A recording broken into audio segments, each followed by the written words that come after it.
Balaram. So can I again ask everyone? Nityananda! Nityananda! I say Gauranga and you say Nityananda. And I say Nityananda, you say Gauranga. Okay? Gauranga! Gauranga! Nityananda! Nityananda! Gauranga! Gauranga! Nityananda! So this Radha Krishna, these particular names of Gauranga and Nityananda, they're very, very powerful and they're very, very merciful. So even that one small endeavor that you all did just now, it's going to go into your spiritual bank balance as the best thing that you can do. So you can come forward and you can stand. We're going to sing the Arati now.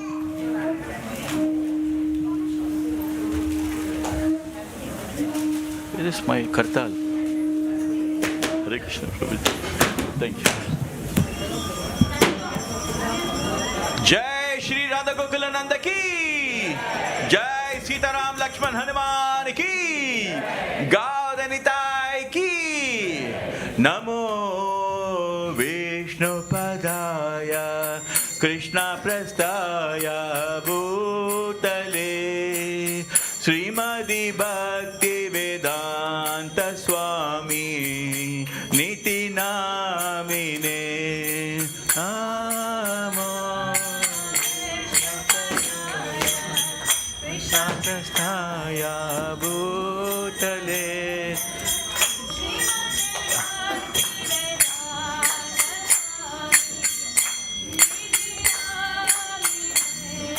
Namaste Saraswati Devi Gauravani Pracharine Nirvisesha Sunyavadi Pashyata Deshatarine Namaste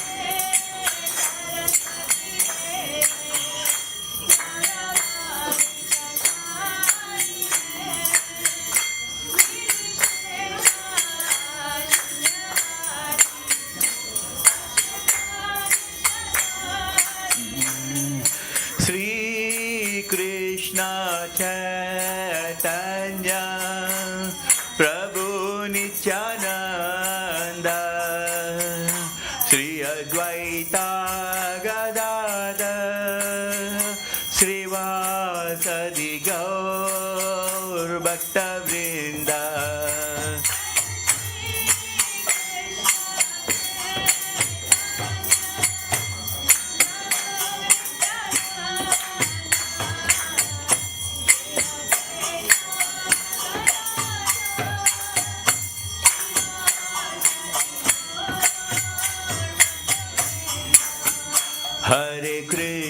Hare Krishna, Krishna Krishna, Hare Hare, Hare Rama,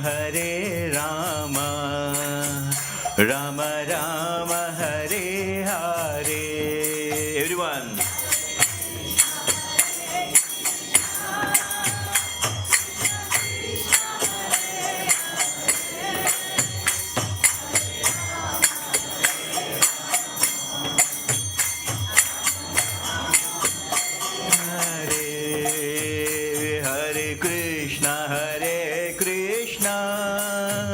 Krishna Krishna, Hare Hare, Hare Rama, Rama Rama, Hare Hare.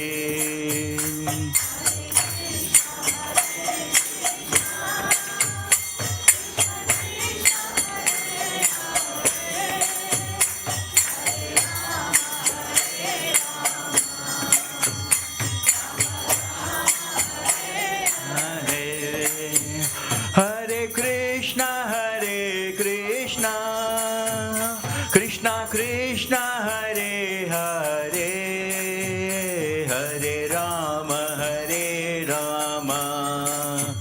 Rama Rama, Hare Hare. Hare Krishna, Krishna Krishna, Hare Hare,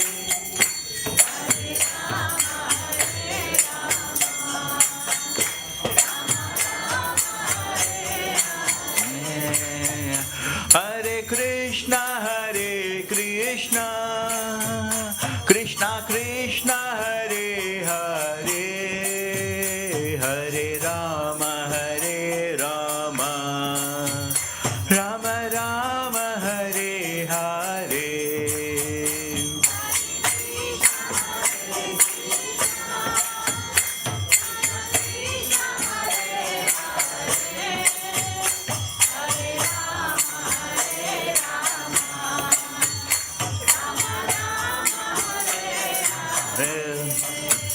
Hare Krishna,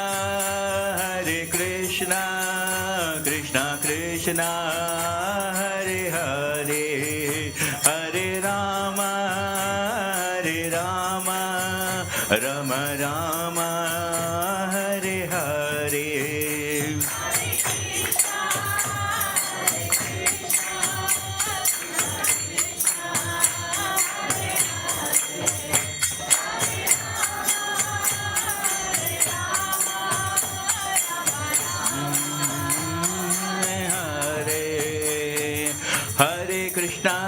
Krishna Krishna Krishna Hare Hare, Hare Ram, Rama Rama Hare Hare.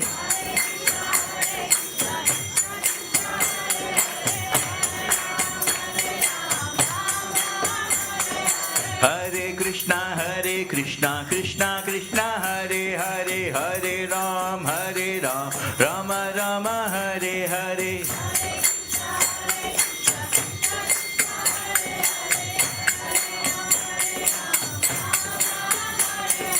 Govinda Jaya Jaya Gopala Jaya Jaya, Govinda Jaya Jaya Gopala Jaya Jaya, Radha Ramana Hari Govinda Jaya Jaya, Raghupati Raghava Raja Ram, Patita Pavana Sita Ram.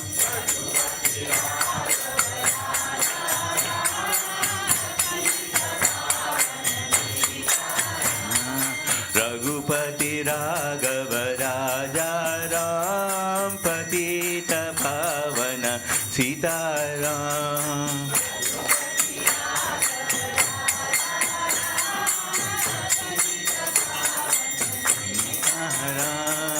Sitaram, Sitaram, Sitaram, Jaya Sitaram.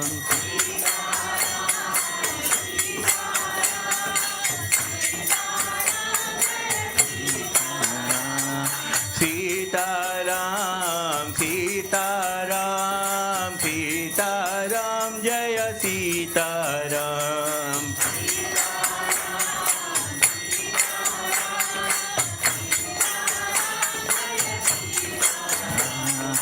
Hare Krishna Krishna Krishna Hare Hare, Hare Ram, Rama Rama Hare Hare.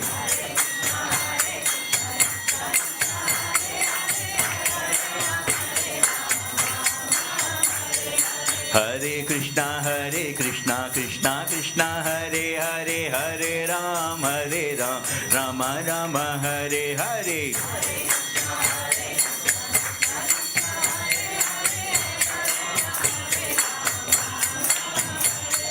Govinda Jaya Jaya Gopala Jaya Jaya, Govinda Jaya Jaya Gopala Jaya Jaya, Radha Ramana Hari Govinda Jaya Jaya, Hare Krishna Krishna Krishna Hare Hare, Hare Rama Rama Rama Hare Hare.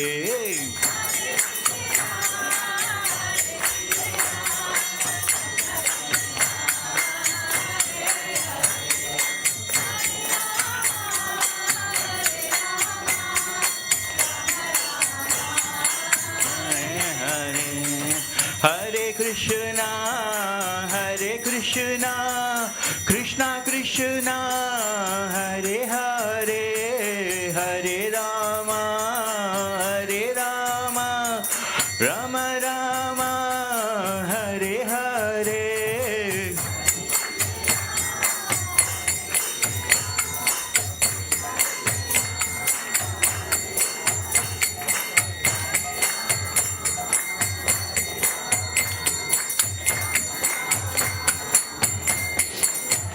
Jaya Radha Gokula Nanda, Radha Gokula Nanda, Radha Gokula Nanda, Shri Radhe.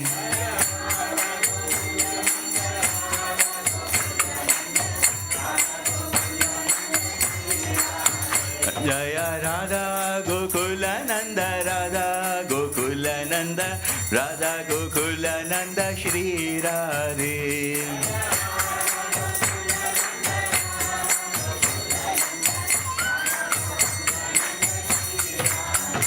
Jaya Sita Ram Lakshman Hanuman, Jaya Sita Ram Lakshman Hanuman.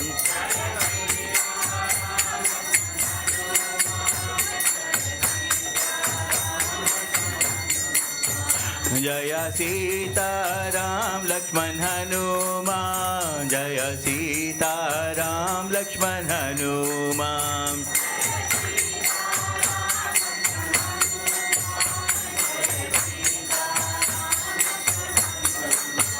Jaya Gauranita, Gauranita, Gauranita, Jaya Gauranita.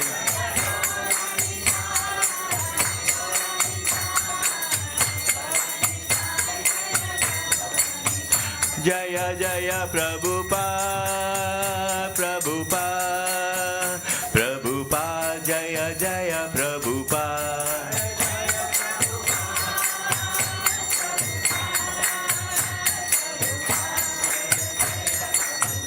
Nitya Gaura Haribo, Haribo, Haribo, Nitya Gaura Haribo.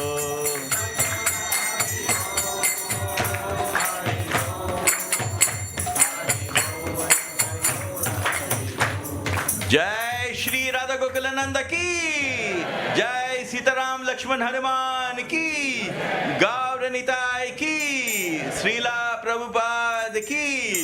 Hare Krishna everyone, thank you for joining us for the Arati. That was so wonderful, all of you took part in the Arati. So we're going to offer obeisances to our Guru Parampara. Always important to get the blessings of our Gurus. Jai Om Vishnupad Paramahamsa Parivrajika Acharya Stotra Sata Srimadi's Divine Grace A.C. Bhaktivedanta Swami Srila Prabhupada ki. Jai Om Vishnupad Paramahamsa Parivrajika Acharya Stotra Sata Srimadi's Divine Grace Bhakti Siddhanta Saraswati Goswami Maharaj Prabhupada ki. Ananta Koti Vaishnav Vrinda ki. Namacharya Haridas Thakur ki. ISKCON founder Acharya Srila Prabhupada ki. Prem se kaho Sri Krishna Chaitanya Prabhu Nityananda Sri Advaita Gadadara Sri Vasadi Gaura Bhakti Vrinda ki. Shri Shri Radha Krishna Gopa Gopinath Shamakund Radha Kund Giri Govardham ki. Ganga Mai Yamuna Mai ki. Tulsi Maharani Bhakti Devi ki.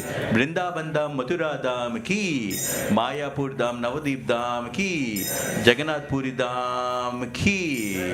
Dwarka Dham ki. Bhaktivedanta Manor Dham ki. Harinama Sankirtan ki. Gaura Premanande. All glories to the assembled devotees. All glories to the assembled devotees. All glories to the assembled devotees. All glories to Sri Guru and Sri Gauranga. We humbly request everyone to be seated. We haven't done we are going to be doing the Narasimha prayer now. The lyrics are there on the TV screen. So please be seated for the Narasimha prayer.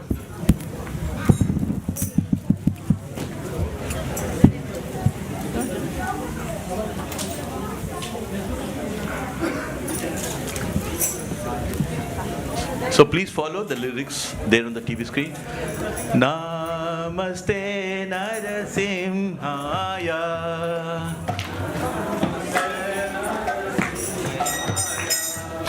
Namaste Narasimhaya.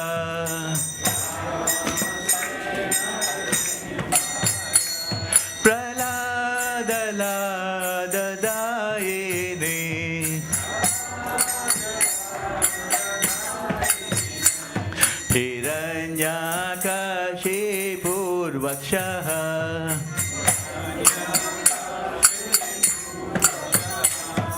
Shilatankanakalaye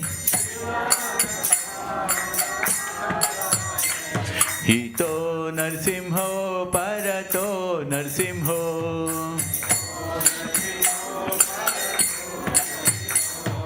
Yato yato yami tato Narsimho Bahi Narsimho Hrudaye Narsimho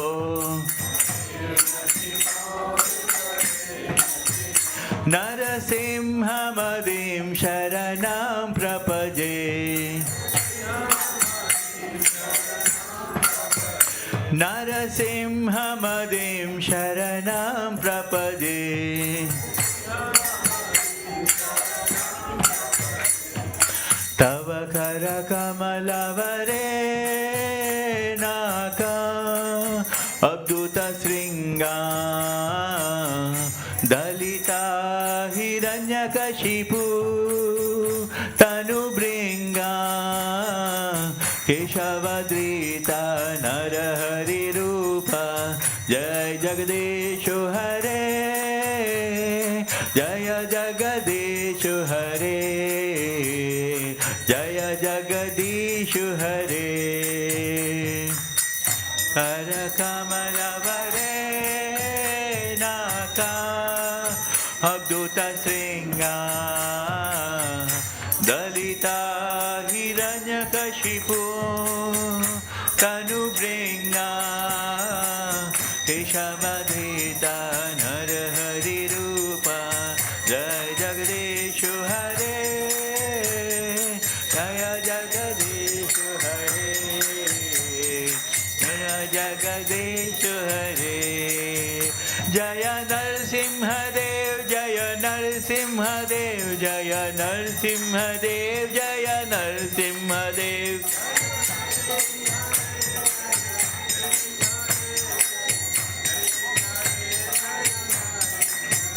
Jaya Prahlad Maharaj Jaya Prahlad Maharaj Jaya Prahlad Maharaj Jaya Prahlad Maharaj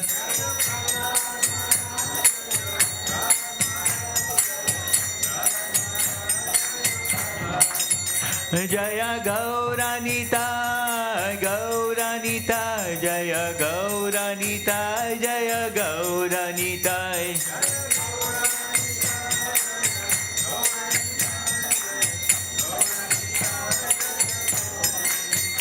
Jaya Jaya Prabhupada Prabhupada Prabhupada Jaya Jaya Prabhupada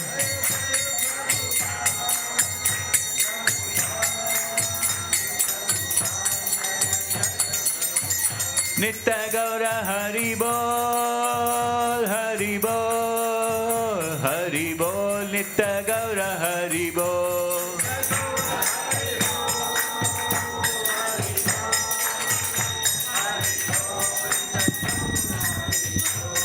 Hare Krishna Hare Krishna Krishna Krishna Hare Hare Hare Rama Hare Rama Rama Rama Hare Hare Hare Krishna everyone. It was so wonderful, all of you taking part in the Arati along with our children. I'm so always, when I see children, I feel so excited because it reminds me of my childhood times, going with the parents and seeing the temple for the first time. In fact, back home, we have a beautiful Vishnu temple on a hilltop. So we used to run up all the stairs, climbing up all the stairs, most of the Vishnu temples in South India, they're all on a hilltop. So we used to, when we were children, we used to run up all the steps going up to the hill. That was a fun thing for us to do. But here now that the children, whenever they have their holidays, we bring them to the temple and we kind of share knowledge with them. Sometimes in today's material world, we have to be friends with our children, isn't it? They like to be treated like well educated, and sometimes they have so many questions. For example, like sometimes we ask, like, when you're ringing the bell, you see sometimes when we come inside, when you go to somebody's home, when do you ring the bell? When you go to their home or when you come back from their home? When you go to their home, you ring the bell, isn't it? Have you ever seen anybody when they're leaving the home, we ring the bell? No. Similarly, when we come into the mandir, we should just teach our children, when we're coming to see the God, that is when we ring the bell, announcing that we have come here to have your darshan, right? So it's not like when we leave, but it's actually when we're coming into the mandir, we kind of like ring the bell, and this helps us in our focusing on God as well. So it's very, very important for us to teach our children about some of these beautiful things, right, in the mandir. Because many times our children, if they ask, because Sanatan Dharma, our Hinduism, what is the original name of Hinduism? Sanatan Dharma, right? And do you know in Bhagavad Gita, Bhagavan Sri Krishna spoke about Sanatan Dharma? Shall I share with you? A very beautiful sloka Bhagavan Sri Krishna says in Bhagavad Gita, right? Mama ivam se jiva loke jiva bhuta sanatana mana shastra nindriyani prakriti stani karshati. Krishna is telling in Bhagavad Gita why we are called as Sanatana. Krishna is saying all of you jivatmas, we are all called as Sanatana. The Atma is called as Sanatana, right? Paramatma is called as Sanatana. The place from where we originally came is called as Sanatana. That means Sanatana means eternal. We are eternal. The soul is eternal. This body keeps changing all the time, right? We all have a childlike body, then we grow up to a nice teenage body, then we have a middle-aged body, then we have an old body, right? So like that, Bhagavan Sri Krishna explains in Bhagavad Gita, Dehinosmin yata dehi kaumaram yavanam jara tata dehantara prapte dhiras tatra namuhyate. This knowledge you will not find in any of the best colleges or universities. What is that knowledge? That knowledge about the soul, that the body is material and this body keeps on changing. We all remember when we look at our old photographs, we are small children, right? Did we remain as small children? No, we grew up, right? And after that we became like nice adults, became like teenagers, and from teenagers did we stop over there? No, we went on to become middle-aged adults, and then after that we get married, and then after that our problems start, and then after some time we grow old. Like that the body is constantly changing, but we still existing, right? Why? Because the soul, that we are a spirit soul, and that soul doesn't change. So Krishna Bhagavan is explaining in Bhagavad Gita that all of you, we are our actual identity is I am a soul, I am an Atma, I am not this body. This body is just like a dress that you wear.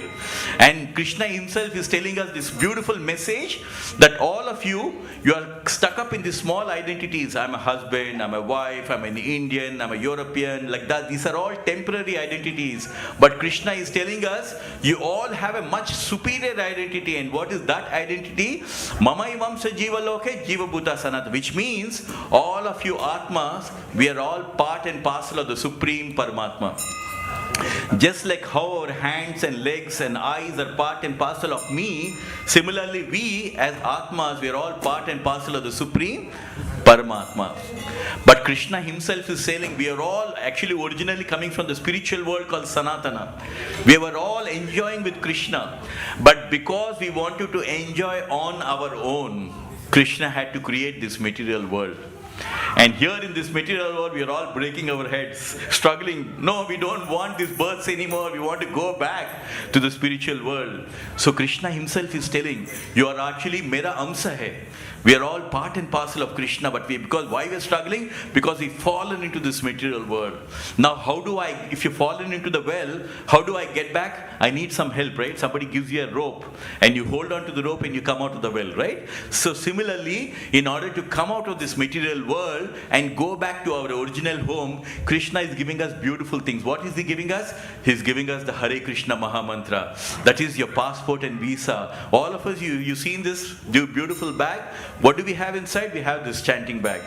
What do we do with this chanting bag? We chant the Hare Krishna Mahamantra. By chanting this Hare Krishna Mahamantra, this is your passport and visa to go back to our original home from where we came back. So by chanting this Hare Krishna Mahamantra, what will happen is Cheto Darpana Marjana, which means our heart will be cleansed, our mind will be cleansed, all the samskaras from so many lifetimes, all that will be completely cleared. All the anarthas, impressions from so many lifetimes, all these things will get wiped out.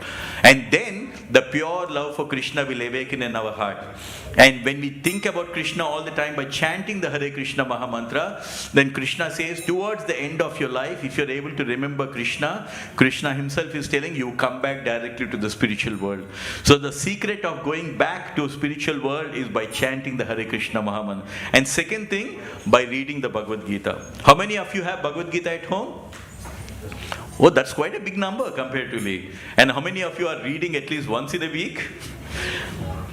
3 hands. So it's very, very important to read Bhagavad Gita because this is the only book in the world where the Lord is directly speaking to each one of us. Krishna is directly. Sometimes pray, why doesn't God speak to us? God is speaking in Bhagavad Gita. That is the medium through which He is speaking to all of us. Please listen. I am speaking in Bhagavad Gita. I am telling you this. So, can I give you one sloka from Bhagavad Gita? So, you know what? Our Srila Prabhupada, our Gurudev Srila Prabhupada, he would quote from the Srimad Bhagavatam, he would tell us one simple thing about Sanatan Dharma. Savai pumso paro dharmo yato bhaktir ajokshajaha. Which means a first class religion is a religion which tells you how to love God with all your heart without having any expectations in return. We don't want anything in return because anything that we want, it can implicate into more and more karma. But we only want to serve Krishna. So when we want to serve Krishna, Krishna is telling, if you want to serve me, how we can serve him. So we want to give you one sloka from Bhagavad Gita. If you can all recite me in this sloka, Krishna is telling us, if you want to serve me, this is how you can serve and worship me. So when we have children, you can always educate our children. This sloka from Bhagavad Gita, where Krishna is telling how to worship him every day in the morning. Okay? Are you ready for that? So just repeat a very simple sloka which I selected so that it will be easier for all of you. Right? So just repeat after me. Patram pushpam palam toyam yome bhakta prayachati tad aham bhaktya upahritam asnami prayatatmana. So the sloka goes this way. So can I ask if anybody, if you have smartphones, you can record this so that you can show it to our children. You can give it to the children later when you go home. You can just repeat it with your children so that it will always remain with you. Early in the morning, you can switch on this recorded message and you can tell your children that this is how you have to learn at least one sloka from Bhagavad Gita. If you daily recite the same sloka, within no time Krishna will inspire you. Okay? So just again, let's do this sloka again. Patram pushpam palam toyam yome bhakta prayachati tad aham bhaktya upahritam asnami prayatatmana. And the sloka goes this way. It is from chapter number 9, Rajavidya Rajaguhya Yoga. It's the king of education and it's verse number 26, sloka number 26. Bhagavan Sri Krishna is saying, Patram pushpam palam toyam yome bhakta prayachati tadaham bhakti upahritam asnami prayatatmana. Again I will repeat. Patram pushpam palam toyam yome bhakta prayachati tadaham bhakti upahritam asnami prayatatmana. Sri Krishna Bhagavan is telling us in Bhagavad Gita, you want to worship me, right? So the best way to worship me is 4 simple things. Just offer me a flower, a fruit, a leaf or water. Or let it put the other way. Just a leaf, a flower, a fruit or water. Can I ask everyone if you can repeat? A flower, a fruit, a leaf or water. If you offer with love and devotion, Krishna says, I will surely accept it. In Mahabharata, when Duryodhana invited Krishna for a royal dinner, Krishna refused to go because there was no love in it. But when Vidura, he was a very poor man, but he invited Krishna. He did not have anything. He had only a banana to offer. But Krishna happily even ate the peel of the banana. Why? Because it was offered with lot of love.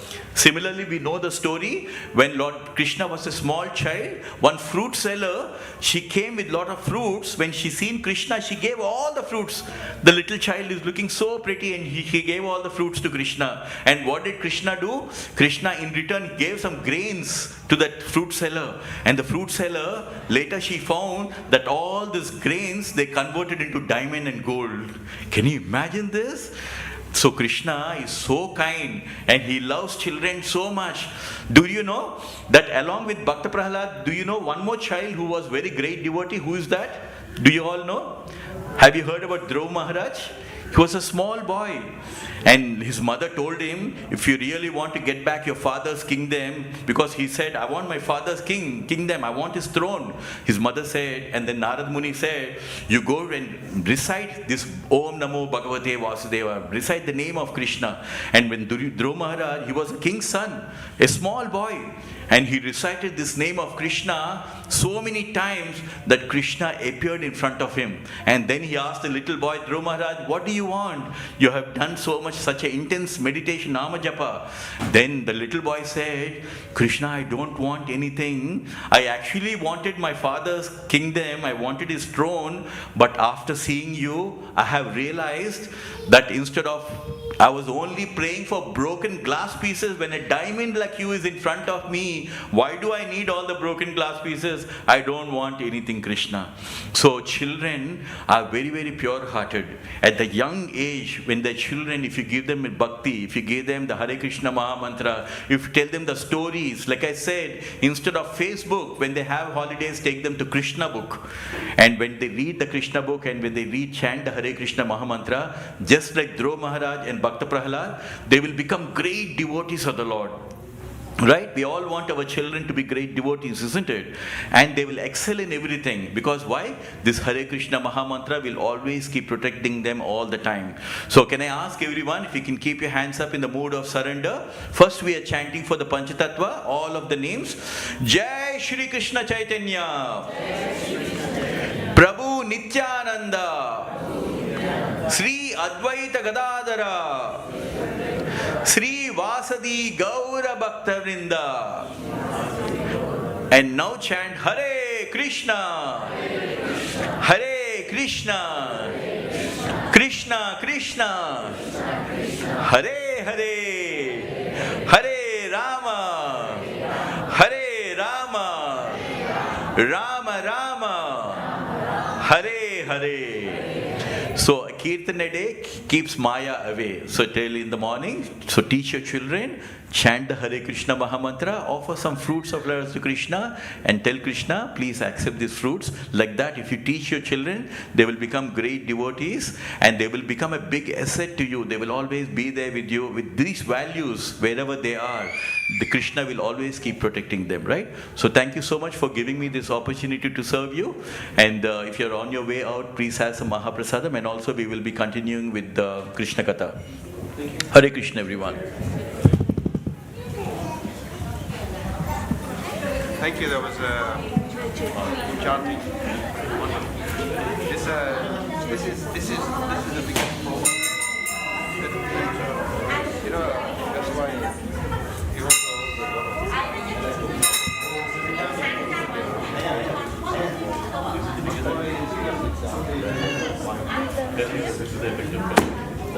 That's true.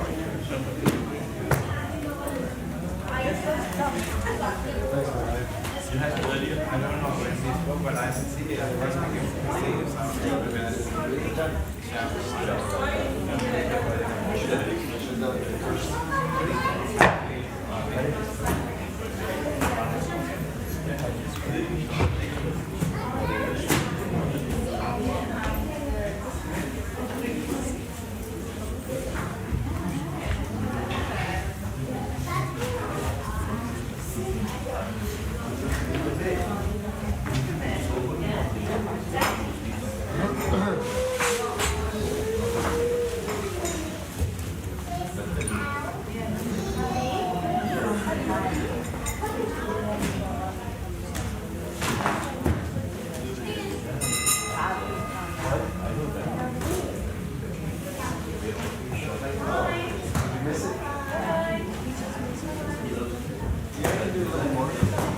Yeah, I was going to read from this book, which I will be doing, but I can also do some chanting.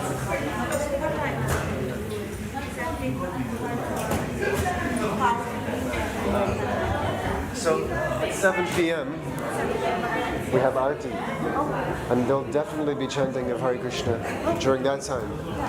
At 6 p.m. there's Gita class, Bhagavad Gita class, and until then we're doing some reading from this book, and we could also do a little chanting.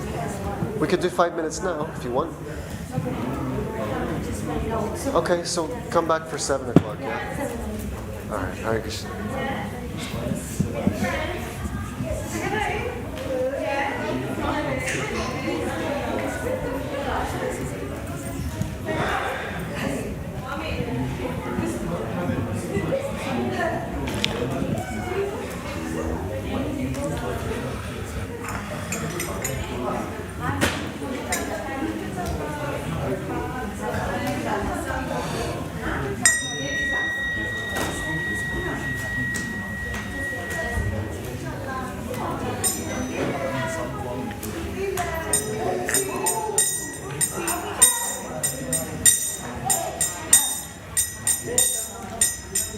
Vandeham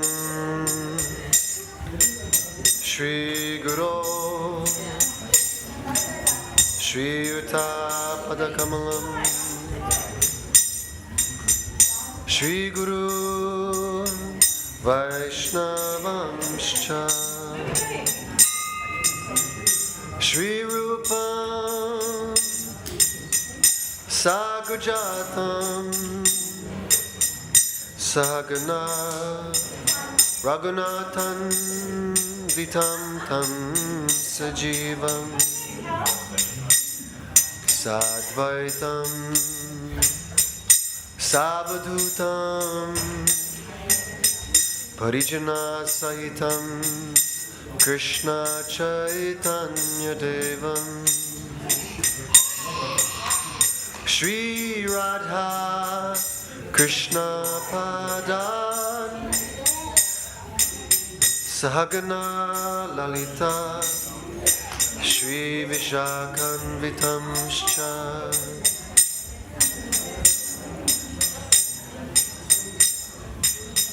Nama Om Vishnu Padaya Krishna Preshtaya Bhutale Srimate Bhaktivedanta Swamiti Namine Namaste Saraswate Deve Gauravani Pracharine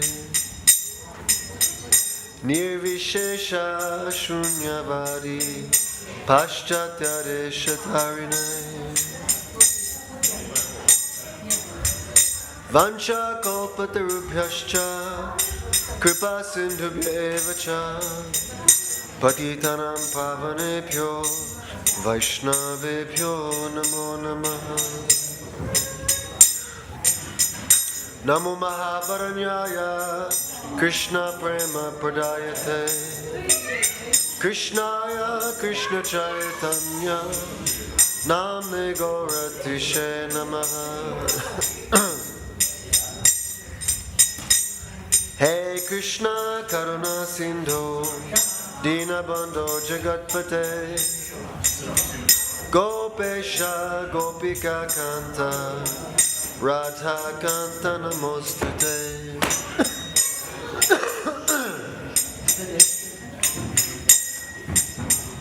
Tapta Kanchana Gaurangi Radhe Vrindavaneshwari Vrishabhanu Sute Devi Pranamami Hari Priya Jaya Sri Krishna Chaitanya Prabhu Nityananda Shri Advaita Gadadhara Srivasadi Gaura Bhakta Vrinda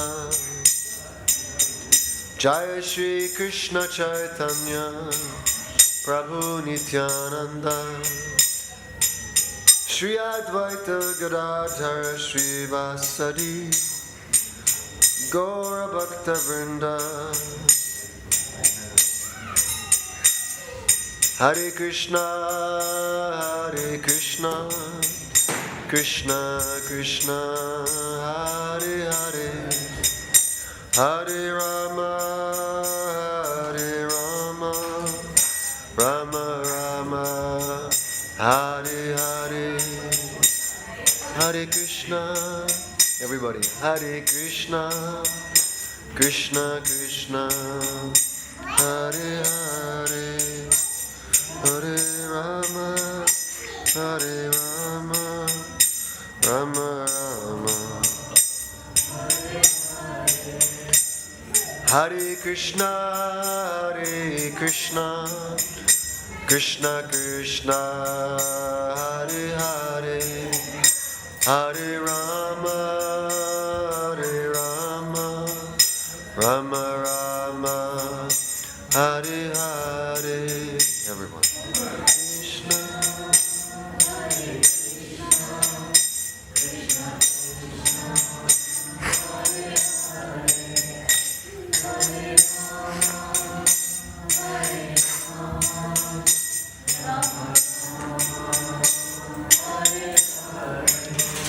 Hare Krishna, Hare Krishna, Krishna Krishna, Hare Hare, Hare Rama, Hare Rama, Rama Rama, Hare Hare.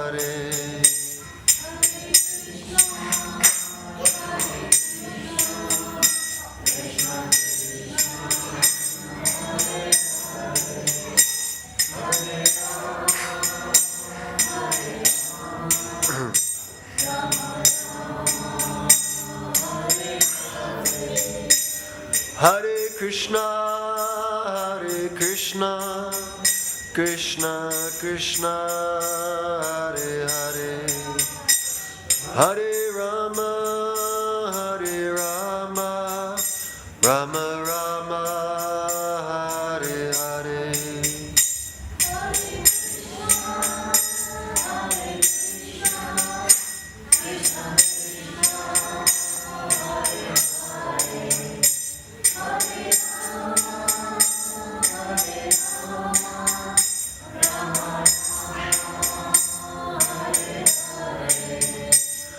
Hare Krishna, Hare Krishna, Krishna Krishna, Hare Hare, Hare Rama, Hare Rama, Rama Rama, Hare Hare.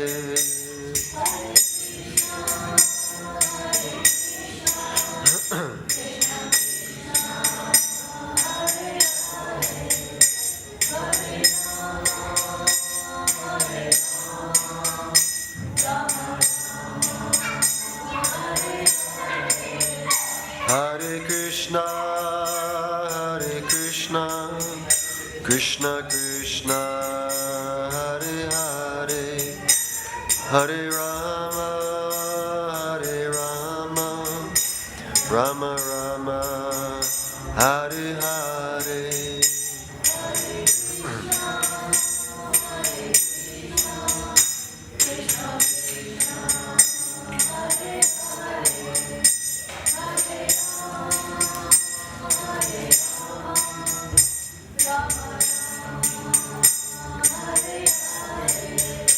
Hare Krishna, Hare Krishna, Krishna Krishna, Hare Hare, Hare Rama, Hare Rama, Rama Rama, Hare Hare.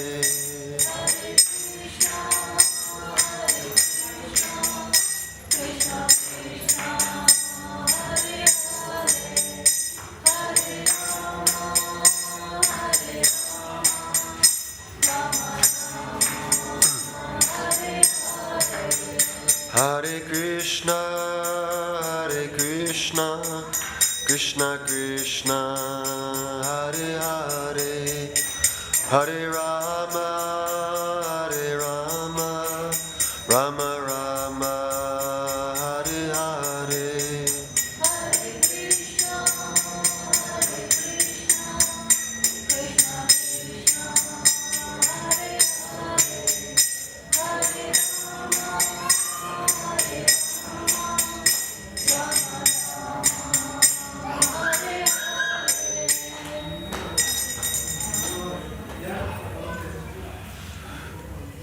Thank you so much, everybody.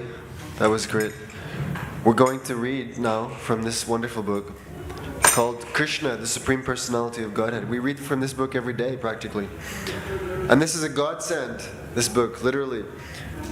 We learn all about the Lord, who He is, and what He does, yes, in the spiritual kingdom, and how He enjoys with all of His different devotees. Yeah? And simply by reading this book, by hearing it, one becomes liberated from all material conditions. It's true. This is such a powerful thing.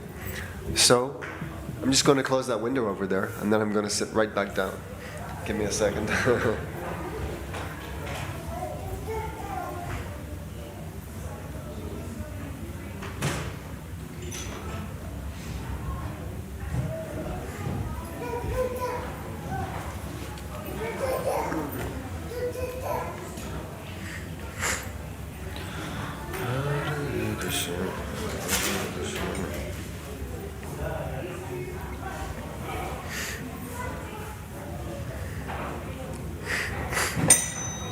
We're reading from chapter 40, which is called Prayers by Akura.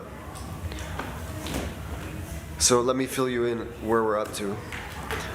Krishna and Balaram, they have been summoned by King Kamsa.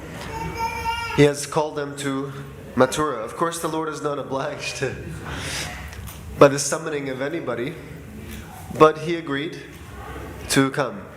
Kamsa, the demonic king, has been hell-bent on killing Krishna and his brother Balaram for many a year.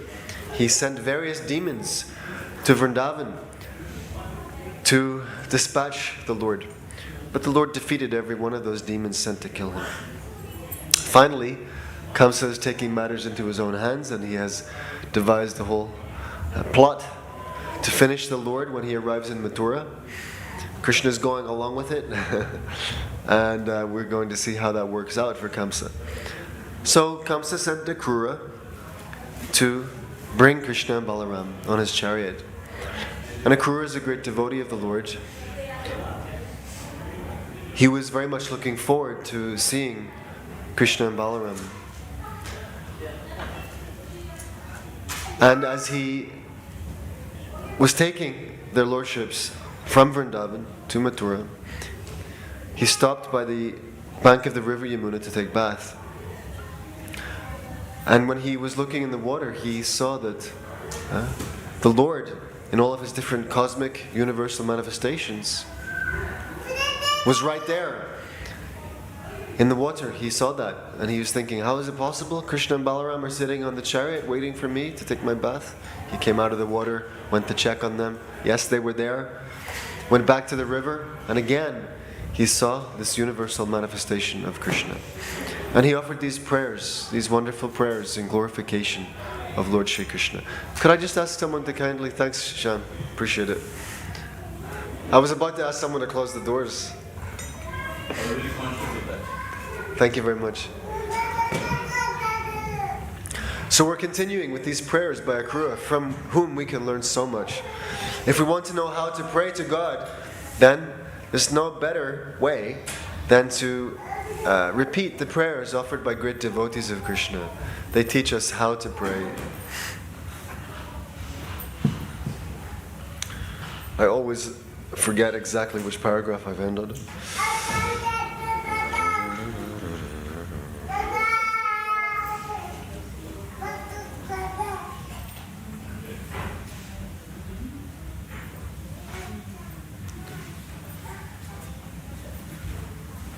Okay, so Akura is continuing his prayers. Yes? Now this is a very important activity we're doing. This is not just some light storytelling, okay? We're performing Bhakti Yoga here. This is called Shravanam. It's a very important part of Bhakti Yoga. Practically the most important. To hear about the Lord. Yeah, and it requires a little bit of patience and a little bit of focus. Yeah, and if we can do that, then we can be immensely benefited. This is not a formal class. This is not a lecture. We're simply hearing all about Krishna from one who knows Him intimately. Yes? Our founder Acharya of ISKCON His Divine Grace, Srila A.C. Bhaktivedanta Swami Prabhupada, is a very confidential servant of Lord Krishna. He spread this Krishna consciousness movement all over the world. Right? He is especially empowered by Krishna for this work, and he left us so many books in order that we could know who Krishna is and develop a relationship with him. And by hearing in these books from Srila Prabhupada, we are rendering service to Krishna's pure devotee. This is a very serious business, actually. Let's try to hear, and if anything comes up that you find particularly striking or interesting, we can talk about it. Just let me know. Okay, Akura said, although the minds of those who are devotees of the demigods are fixed on a particular demigod, because you are the supersoul of all living entities, including the demigods, worship of the demigods indirectly goes to you. We were discussing this yesterday. How the demigods in the material world, they're not equal to the Supreme. They're not equal to Lord Vishnu, Lord Krishna. Krishna, Vishnu means the same person. Same person, he has many names. The demigods, such as the sun god, Surya, the moon god, Chandra, king of heaven, Indradev, even Lord Brahma, the first created being in this universe who generates everything else, he is not equal to Lord Vishnu. Not even Lord Shiva is. None of these demigods are equal to Lord Vishnu. Rather, they are important posts in the management of the universe. Yes, and these posts are maintained by Krishna, just as the king may maintain various ministerial positions. Right? He has his prime minister, his education minister, defense minister, health minister, all these different kinds of departmental management. So Krishna also has his ministers for managing the affairs of this material world. And different living entities can occupy these posts. Yeah. You or I could theoretically end up in one of these posts. And most likely have been there at one point in time. So the demigods are not equal to Krishna.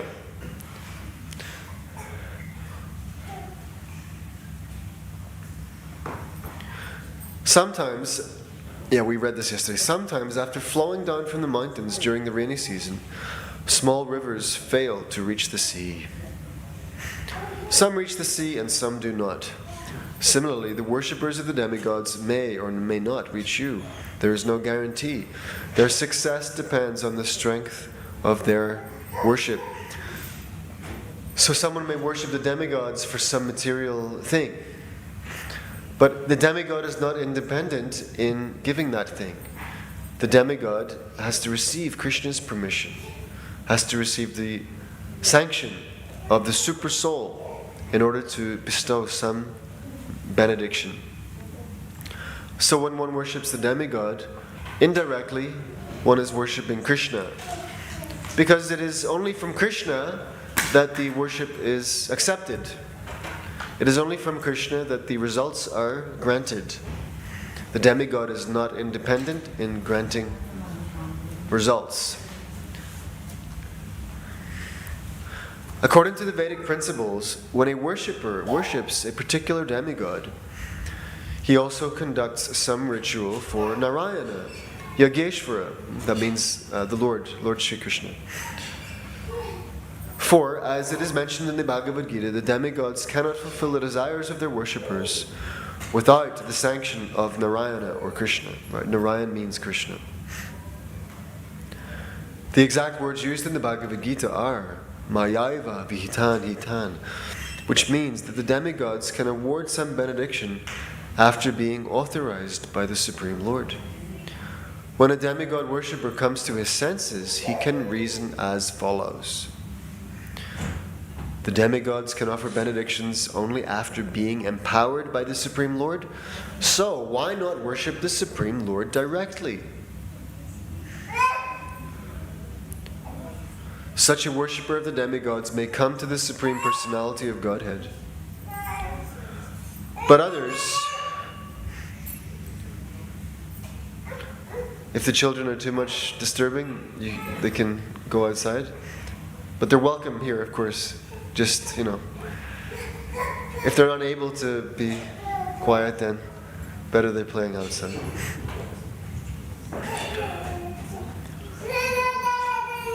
Such a worshipper of the demigods may come to the Supreme Personality of Godhead.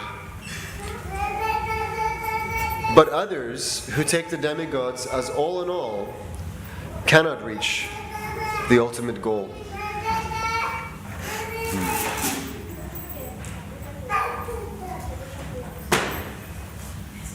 So if someone takes the demigods as all in all, if someone thinks that the demigods are equal to the Supreme, and that one can worship any form of demigod one likes, and get the same result as worshipping Krishna, one is in illusion.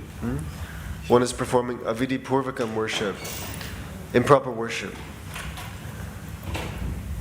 Because really, any result that one wishes for, it is granted ultimately by the Super Soul, by Krishna. And He is the real, absolute object of worship, the person who is ultimately deserving of our love, because He is the self of all selves. He is the generating source of all existences. Everything comes from Krishna, not from some demigod. Right? It's like if someone worshipped me for something, yeah?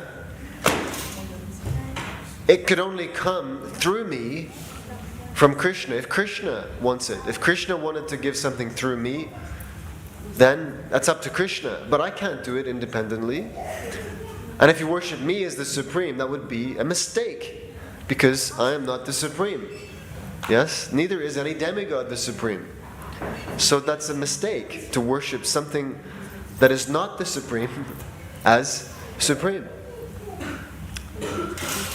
We should worship the factual Supreme Lord, on whom all of us depend for our life. The demigods are not giving life or sustaining life. If it appears that they are giving something, it is simply by the grace of the Supreme Lord. Right? We have to understand this point. No living entity, whether human or demigod, is independent in supplying anything to anybody. They can't do it. Rather, it is through the demigod that Krishna allows certain gifts to be given. That is all. If one understands that and offers respect to the demigods, understanding that the demigods are like supporting limbs of the Lord, that's fine. Yes?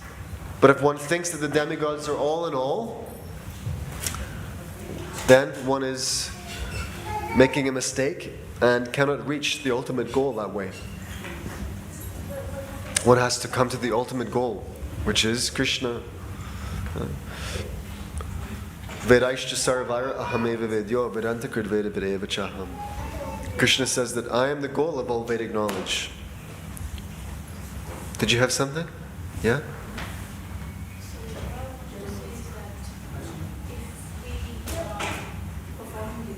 If we're performing devotional service?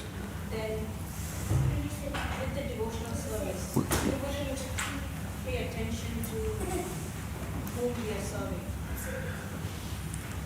With the devotional? A mom is loving the children, or children love the parents more than God. Even God has to wait. Okay. Lord Vittal had to wait at the door.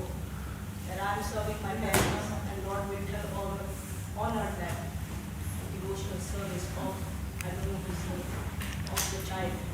He was serving his parents. Okay, so Devotional service is free from the result. Whether we are serving Supreme, then we get this result, or whether we are serving. The devotional service is pure. yes. And if we are serving Lord Shiva, for example, and because he is worshipping Lord Vishnu, he will root us to Lord Vishnu eventually. Like Prabhupada says here, sometimes after flowing down from the mountains during the rainy season, small rivers fail to reach the sea. Some reach the sea and some do not. So by the grace of a demigod, one may understand or come to the understanding that Lord Narayan, Lord Krishna is the ultimate. Yes, that is the benefit of actually taking to the worship of demigods. In the course of worshipping the demigods, according to the Vedic regulations, one has a chance of hearing and performing some service to the Supreme Lord. That is the benefit. But there's no guarantee. Someone may miss the point. They may miss the truth that actually Vishnu is supreme. Yeah? But there was you made another important point. I just couldn't catch it completely. So if the you gave a nice example, though. Yeah. So Lord Vittal had come to visit one devotee. The Lord came to visit. Is this a? Actually said to Lord Vittal, please wait. And Lord Vittal is actually waiting there now. Can you give some more specifics about that incident? Lord Vittal is positioned at the moment in Maharashtra, India. Sorry, say that again. Lord Vittal is an incarnation of Lord Vishnu. Lord Vittal. Vital. Okay. So he came to visit a devotee Uh-huh. at his place.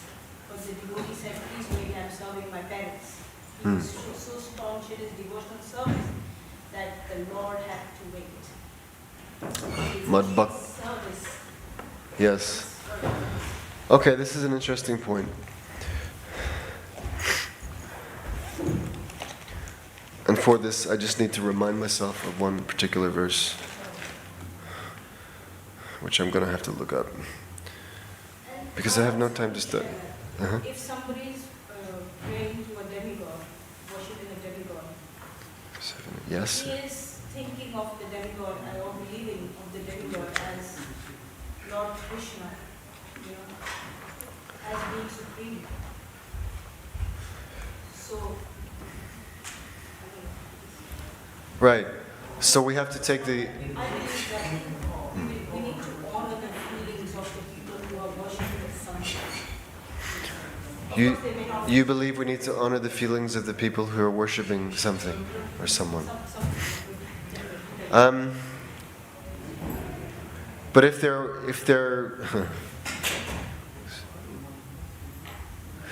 their worship is incomplete in understanding, right?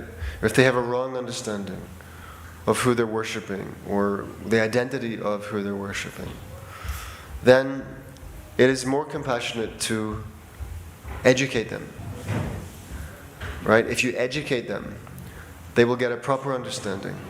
With that proper understanding, they will get an infinitely better result. Right? Sentimentally, we may think, let me not disturb this person. They have feelings for this particular Ishtadev. Right? They think that their Ishtadev is supreme. Let's not disturb them. Right? But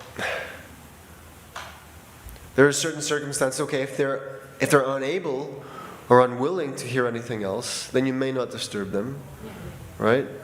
You may encourage them. Like Krishna says, don't disturb the minds of those who are... Pardon?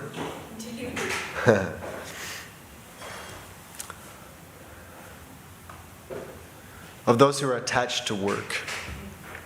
Right? They're already determined for material things. Yes? And they may not listen to any good instruction about spiritual life. Rather, you should encourage them to work in such a way that they will gradually become detached from material results. Yeah? So that's why the Vedas give all kinds of instructions and directions, even for worshipping demigods, because people want material things. Yeah? They're determined for that. So the Vedas are elevating everybody from every position. That is how the Vedas are helping. But at the end of it all, the ultimate goal of all Vedic knowledge and sacrifice and worship and yajna and all these things, the ultimate goal is Vishnu. Nate vidu svarta katimi Vishnum durashaya ye bahirartha manina. People don't know that the ultimate goal is Vishnu. They're just absorbed in hopes, false hopes for increased material improvement and enjoyment. They don't know anything else as the goal of life. But actually, the factual goal of life for everyone is Vishnu. Because he is our life and soul, actually. That's not just a pleasant sounding phrase, oh yes, he is our life and soul. He's actually our life and soul. He's really our life and soul. So the Lord says the Lord instructs Uddhava in Srimad Bhagavatam 11:19-21. He says, Mad Bhakta Puja Bhyatika. He tells Uddhava, you listening to this one? Yeah?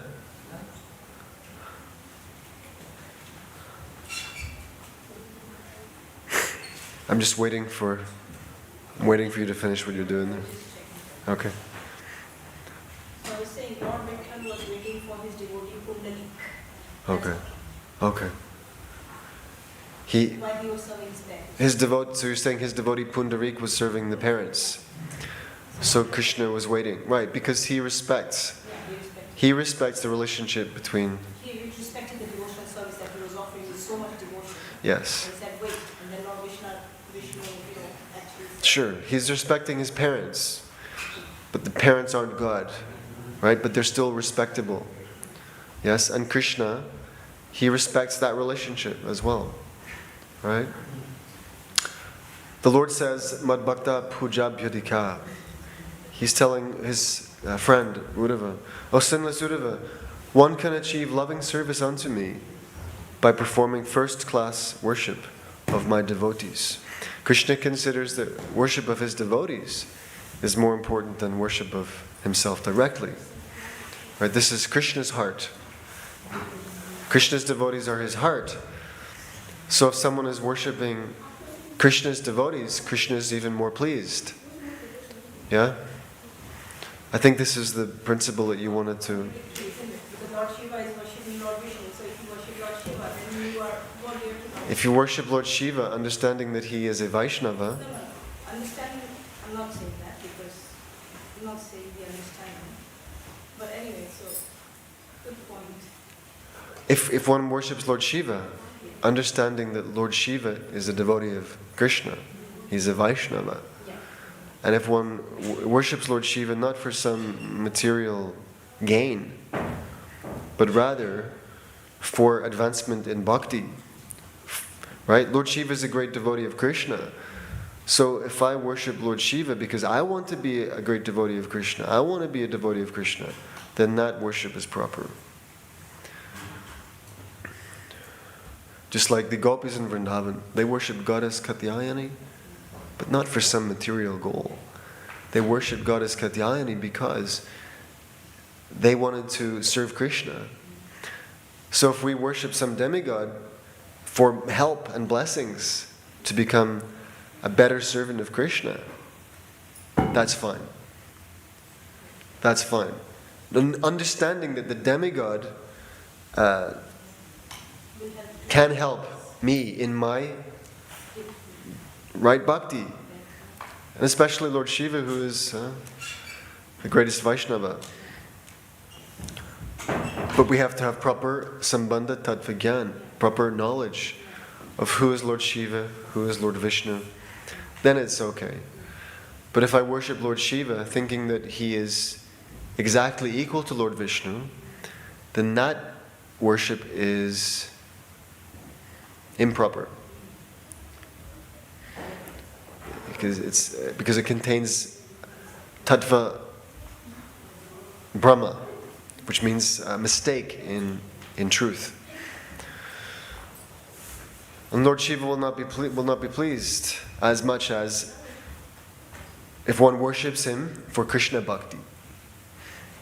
Yes? Lord Shiva is known as Ashutosh. He's very easily pleased and easily angered as well. He can give all kinds of material benedictions, certainly. Right? But how much more pleased he will be if someone says, I want to be a pure devotee of Krishna. Yeah, you are the greatest Vaishnava, please help me. Help me to become a pure devotee of Krishna. Yeah. Let's keep reading, yeah?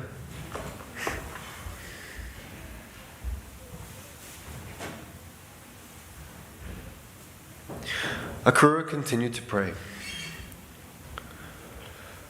My dear Lord, the whole world is filled with the three material modes of nature, namely goodness, passion, and ignorance. Everyone within this material world is covered by these modes, from Lord Brahma down to the non-moving plants and trees. My dear Lord, I offer my respectful obeisances unto you, because you are beyond the influence of the three modes. Except for you, everyone is being carried away by the waves of these modes. Yes? Anybody here not being carried away by the waves of the three modes of material nature? I don't know if it's too probing a question. So, this material world is conducted by three gunas. Guna means rope. It also means quality. We're like a little bit like puppets. And we're being puppeteered by these three gunas. They're called sattva, rajas, and tamas. Goodness, passion, and ignorance. Yes? Sometimes we're in a very peaceful and happy state of mind and things are going nicely, everything is clean, everything is in order, everything is done properly and correctly with knowledge. Yeah? You've experienced this? Sometimes it's very intense, very rushed, hurried, and you're really trying very hard to get somewhere or get something, and you make all kinds of mistakes along the way, and in the end the result is often trouble and misery. Yeah? It looks great in the beginning, but at the end of the whole affair it's just a big headache. It's the mode of passion. Everyone's experienced this, right? You're rushing to go somewhere, you end up missing the turn, or crashing into something, okay? And then mode of ignorance. Huh? You have no energy, no interest, right? You're just completely despondent and depressed and morose, and you don't want to do anything. And you just would rather, pull the sheets over your head and not see anyone. Yeah? Everyone's experienced this? Okay, so that's the mode of ignorance. So these three modes, they're dominating everything. And there's always competition among these modes for supremacy. Sometimes the mode of goodness is prominent, sometimes passion is prominent, sometimes ignorance is prominent.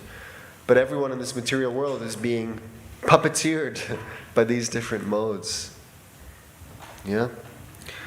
So Akura says here that everyone is being carried away by the waves of these modes. Apart from Krishna, he's not. Everyone else is. All of us. Yeah. We're being pushed and pulled this way and that, in our feelings, in our reactions, in our desires, in our determination, the quality of our work. Everything in this world and everything that we come in touch with is conducted by these three modes. Krishna spends an entire chapter and more in Bhagavad Gita talking about the symptoms of these three modes and how to recognize when they're present. Yeah? But Krishna is not affected by these three gunas. He is transcendental. And his devotees ultimately are transcendental. Akura continues, my dear Lord, fire is your mouth, the earth is your feet, the sun is your eye, the sky is your navel, and the directions are your ears. Space is your head, the demigods are your arms, the oceans and seas are your abdomen, and the winds and air are your strength and vitality. All the plants and herbs are the hairs on your body. The clouds are the hair on your head. The mountains are your bones and nails. The days and nights are the blinking of your eyelids. Prajapati, the progenitor, is your genitals, and the rains are your semen. So in this way, Akura is saying that this entire universe is the body of the Lord.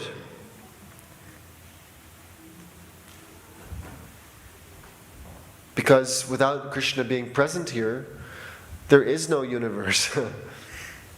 Yeah? Just like we have our body. It's like a machine. Well, it is a machine. I was going to say it's like a car. It's like our car, right? And it has different parts, different working parts to this machine. Well, the universe is God's machine.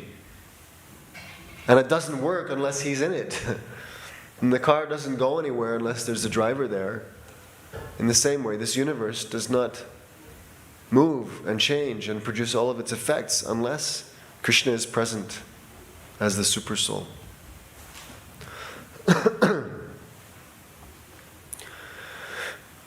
Akura continues, "My dear Lord, all living entities, including different grades of demigods and different grades of overlords, kings, and other living entities, are resting in you as parts and parcels of the big unit." Right? We're all little cogs in the machine. Parts and parcels of the big unit. One cannot know you by experimental knowledge. You can't make any experiment and get to know God by that method. That's not how God is known. One can simply understand your transcendental existence to be like the great ocean, in which different grades of living entities are included, or like the udumbara fruit, out of which small mosquitoes come. So he's making the Lord's existence to be compared to two things. He says that one can understand Krishna's transcendental existence to be like the great ocean, in which different grades of living entities are included. So there's so many different types of sea creatures there in the ocean, right? Or like the udumbara fruit, out of which small mosquitoes come. So Krishna is the complete unit, and within that unit, there are so many parts. Yeah. My dear Lord, whatever eternal forms and incarnations you accept when you appear in this world are meant for relieving the living entities of their ignorance, illusion, and lamentation. Right? This is the purpose of Krishna coming here. When He appears here, He relieves us of ignorance, illusion, and lamentation. Is anybody here knows what we mean by lamentation? Yes? This is a good word, isn't it? Lamentation. It means thinking about what I didn't get, or what I wish I had, or what I lost. Right? No?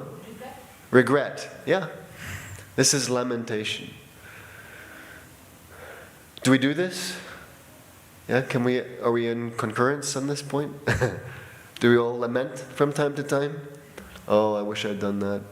Oh, if only I had, gone here. If only I had said that instead of that, right? Lamenting. But it's gone. It doesn't exist anymore, right? It's in the past. It's not now. It's not life. Life is now. So Krishna appears to relieve us of our ignorance, illusion, and lamentation. Just wasting time thinking about what no longer exists.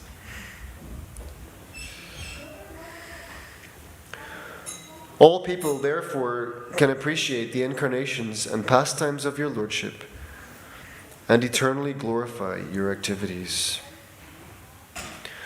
No one can estimate how many forms and incarnations you have, nor can anyone estimate the number of universes that are existing within you. Wow. In the Srimad Bhagavatam first canto, it's described that the incarnations of Krishna are like innumerable small rivers flowing from an inexhaustible source of water. Right? The Lord is coming again and again and again in so many forms just to help us, to attract us to Him. You kind of estimate how many forms and incarnations He have. We have some famous forms of incarnation, right? They're known as the Dashavatara. Yeah? Matsya, Kurma, Varaha, Vamanadev, Nrsimha, Balaram, Krishna, Kalki. Who am I missing? Lord Ramachandra. We have like 10 famous forms of incarnation. But practically, really, truly, there are many, many, many more coming regularly in different places, planets, even species. No one can estimate how many. Nor can anyone estimate the number of universes that are existing within you, right? We're concerned with this universe, but there are countless other universes. It's a popular notion, popular idea these days of the multiverse, right? The multiverse. Well, yeah, the multiverse means the countless number of universes that are existing within Krishna. Every time Lord Mahavishnu breathes out, so many countless universes emanate from the pores of his skin. And when he breathes in, they enter into him. This is the greatness of God. Yeah, He is not just the source of one material universe, but He is the source of unlimited material universes, like little mustard seeds in a sack. How many mustard seeds in a large sack? It's probably quite a lot. Who's prepared to count them? Yeah? And this is just the material realm. Material realm means only ekapad vibhuti, means 1/4 of Krishna's creative opulence. 1/4 of His kingdom. The spiritual world is 3/4 of His kingdom. So this is the greatness of God. We like to think in terms of magnitude, don't we? How great is something? Well, how many? How big? How many? Yeah, how far? How high? How wide? Well, there's nothing wider, higher, bigger, and greater than the kingdom of God. And He is such a person that He pervades all of it. He goes everywhere. He is in everything. He's in every nook and cranny of His kingdom. Because He's not a limited person. I'm stuck here on this seat, right? I can't be next door at the same time. But Krishna is not restricted like that. Krishna can be anywhere and everywhere, and is everywhere all at once. Because He's an unlimited person. Unlimited.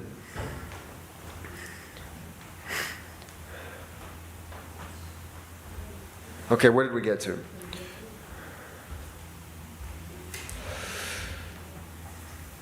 Yes.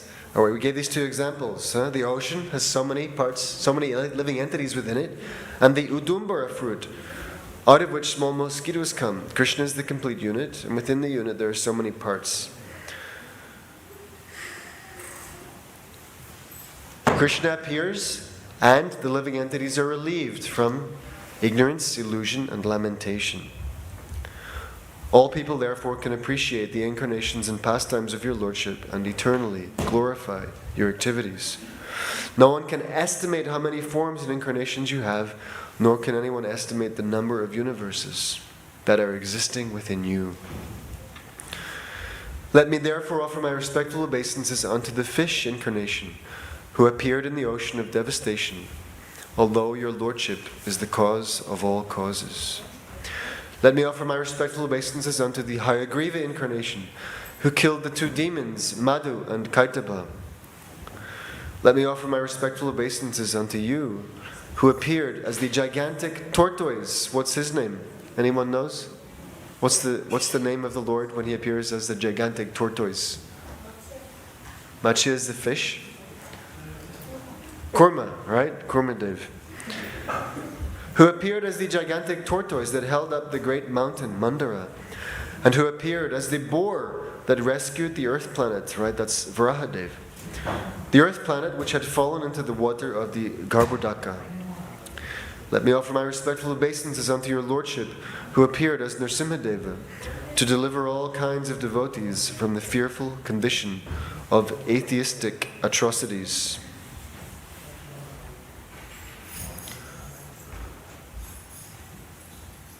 Interesting description of Lord Nrsimhadev here.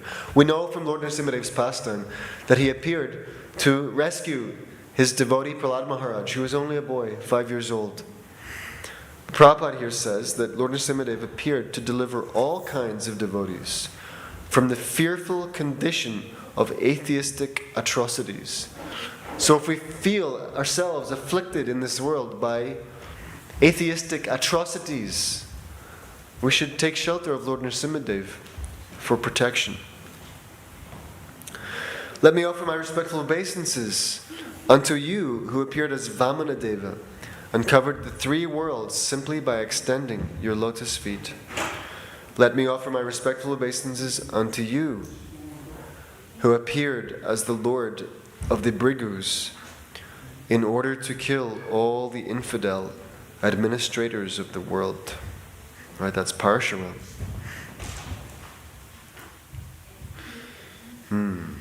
Parshuram rid the world of the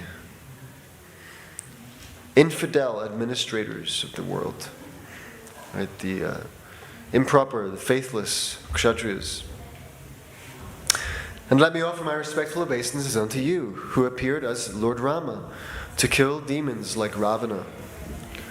You were worshipped by all devotees as the chief of the Raghu dynasty, Lord Ramachandra. Let me offer my respectful obeisances unto you, who appear as Lord Vasudeva, Lord Sankarshana, Lord Pradyumna, and Lord Aniruddha. Let me offer my respectful obeisances unto you, who appear as Lord Buddha, to bewilder the atheistic and demoniac. Right? Lord Buddha is Krishna's incarnation, specifically for the purpose of bewildering the atheistic and the demoniac. The atheistics say there's no God, yeah, and they do whatever they like, even for their own sense gratification, even in the name of God. They're also atheistic. Lord Buddha tricked them into following him. Yeah? He tricked them into following him. And who is he? He is the incarnation of the Lord. Yes, yes, yes. You don't like God. You don't like... Yeah. Follow me. Right? Follow me.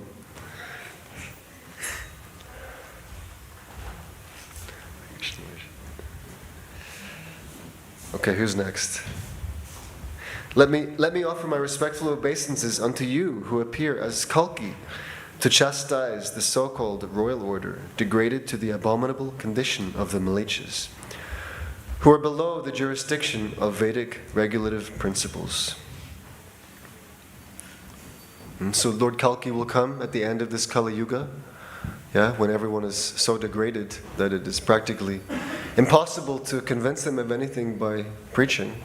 So he just wholesale destroys the demons and protects his devotees and establishes a Satya Yuga, a perfect age of righteousness. Akura continues, my dear Lord, everyone within this material world is conditioned by your illusory energy. Under the impression of false identification and false possession, everyone is transmigrating from one body to another on the path of fruitive activities and their reactions. My dear Lord, I am no exception among these conditioned souls.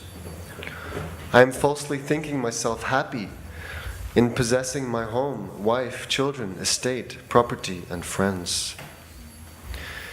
In this way, I am acting as if in a dreamland, because none of these are permanent. Right? This is such a nice description. We're living in a dreamland. Why? How? Because whatever we have built, whatever we have, whatever we are clinging to, it is impermanent. Yeah, it will change. It will be lost. Other things may come, but whatever comes, it will all go. It will all be lost. Therefore, it's just like a dream. Yeah. Coming and going, appearing and evaporating.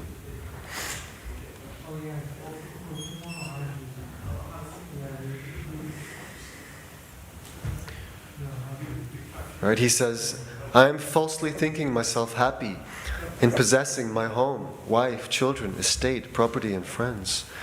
In this way, I am acting as if in a dreamland, because none of these are permanent. I am a fool to be always absorbed in thoughts of such things, accepting them as permanent truths.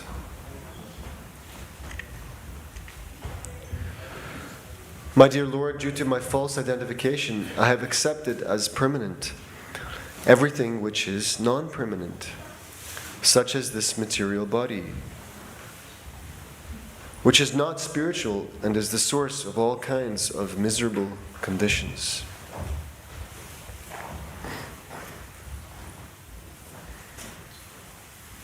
So this material body is non-permanent, but I'm accepting it as permanent. We're trying to preserve this body as best we can. Yeah, we're all always hoping that it will stay young and beautiful and strong. And we're like having meltdowns when it's not when it's not doing what we wish it would, right? We are having a quarrel with the reality that this body is changing and passing from existence. Yeah, this is kind of hard to take. And even though we see everybody of our elders leaving this world, our grandparents, our parents, all around us, people are dying every day. But we somehow think that this doesn't apply to me. Right? I'm going to be here forever, and I'm going to establish a happy, peaceful, comfortable situation for myself, without realizing that I'm also on the way out. Yeah? I am being moved along toward the exit every day.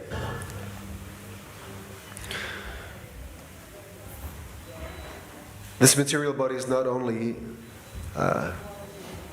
material, not spiritual, it is also the source of all kinds of miserable conditions.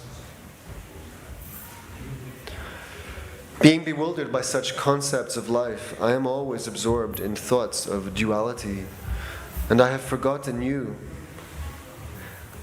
who are the reservoir of all transcendental pleasure. I am bereft of your transcendental association, being just like a foolish creature who leaves a watering hole covered by water.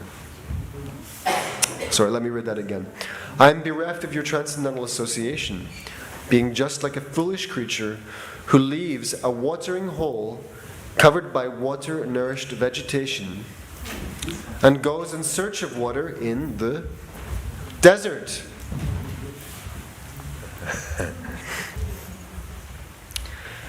Yeah? How much water is there in the desert? Very little, if anything. You're lucky to find some. So if we leave a real watering hole, which is covered with nice water-nourished vegetation, and go looking for water somewhere else in a place where there is none, then what kind of foolish creature am I? So Akura is saying that he is this kind of foolish creature. This is the plight of all of us. That we are leaving Krishna's nourishing protection and going somewhere to be without Krishna. The conditioned souls want to quench their thirst, but they do not know where to find water. They give up the spot where there is actually a reservoir of water and run into the desert where there is no water. My dear Lord, I am completely incapable of controlling my mind, which is now driven by the unbridled senses and is attracted by fruitive activities and their results. Therefore, my intelligence is very miserly. My dear Lord, your lotus feet cannot be appreciated by any person in the conditioned stage of material existence. But somehow or other, I have come near your lotus feet, and I consider this to be your causeless mercy upon me. You can act in any way because you are the supreme controller. I can thus understand that when a person becomes eligible to be delivered from the path of repeated birth and death, it is only by your causeless mercy that he comes nearer to your lotus feet and becomes attached to your devotional service. This is very interesting. Akura says here that he understands a person becomes eligible to be delivered from birth and death, right? Eligible to be delivered from birth and death only by Krishna's causeless mercy. It is only by Krishna's causeless mercy that such a person comes nearer to the Lord's lotus feet. So the very fact that we have an opportunity, any opportunity whatsoever, to get out of this material world, to end the process of repeated birth and death, that is only by Krishna's causeless mercy. What is causeless mercy? It simply means that there is no cause for that mercy other than the Lord's own sweet will. Somehow or other, Krishna wants it. And therefore, we become fortunate. So our prayer really should, if we know who Krishna is and we have an opportunity to see the form of the Lord in the temple or to meet a devotee of the Lord, our prayer should be, please, may I have more of your causeless mercy so that I can be truly helped, truly benefited, truly uplifted, and released from this miserable condition I find myself in. Suffering with this material body, struggling, right, with lamentation. This is our prayer. Please be merciful unto me. Please help me. Only by your goodwill can I be helped. And of course, Krishna gives intelligence how we can help ourselves. Yes? But it's Krishna who gives that intelligence. So we should depend upon him and ask him for strength, for intelligence, and everything else we might need. Akura fell down before the Lord and said, "My dear Lord, your transcendental eternal form is full of knowledge. Simply by concentrating one's mind upon your form, one can understand in full knowledge everything that be. Because you are the original source of all knowledge. You are the supreme, powerful, possessing all kinds of energies. You are the supreme Brahman and the supreme person, supreme controller and master of the material energies. I offer my respectful obeisances unto you because you are Vasudeva, the resting place of all creation. You are the all-pervading Supreme Personality of Godhead, and you are also the Supreme Soul, residing in everyone's heart and giving direction to act. Now, my Lord, I am completely surrendered unto you. Please give me your protection." Thus ends the Bhaktivedanta purport of the 40th chapter of Krishna, Prayers by Akura. So we can learn by reciting these prayers how one should pray to the Lord, right? You see all the ways in which Akura is glorifying Krishna and teaching who is Krishna, what is his position, what is my relationship with Krishna, how I'm completely dependent on the Lord. how He is the super soul of everything, the life of all that lives, the soul of all souls, and that it is by Krishna's mercy only that we have this wonderful opportunity to realize Him. We have this wonderful opportunity to know Him. Nobody is an independent angel. Nobody can, by their own strength or intelligence, figure it out or succeed. It is only by the causeless mercy, the blessings of Krishna, and ultimately, of course, Krishna's devotees, that we can get anywhere.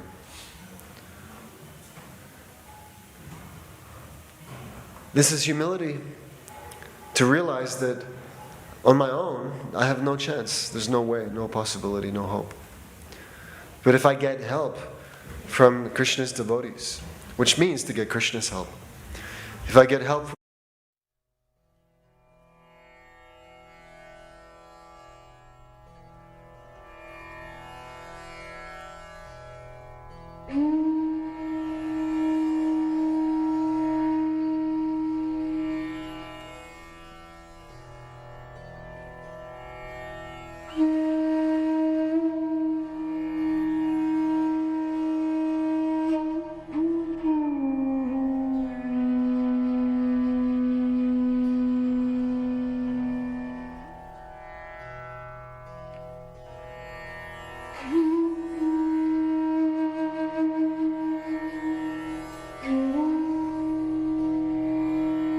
against that wall, I'm going to have to ask you to move, please.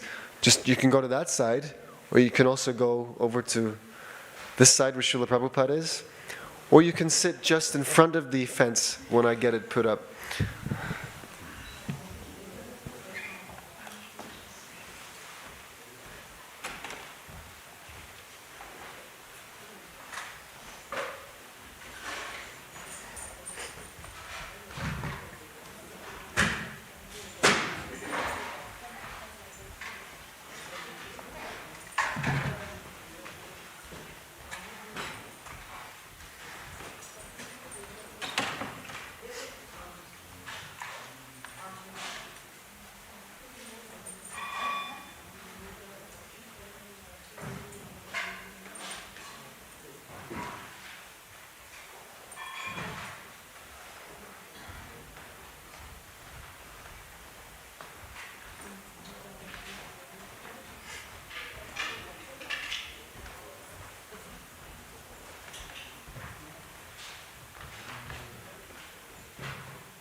Please feel free to take a seat anywhere. And there's some mats here, some chairs behind you. You want to have like a somebody speak. Show up.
she doesn't show up in one of these unless there's someone in the ashram.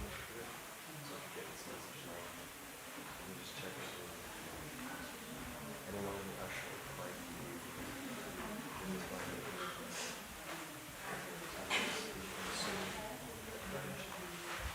it's not showing.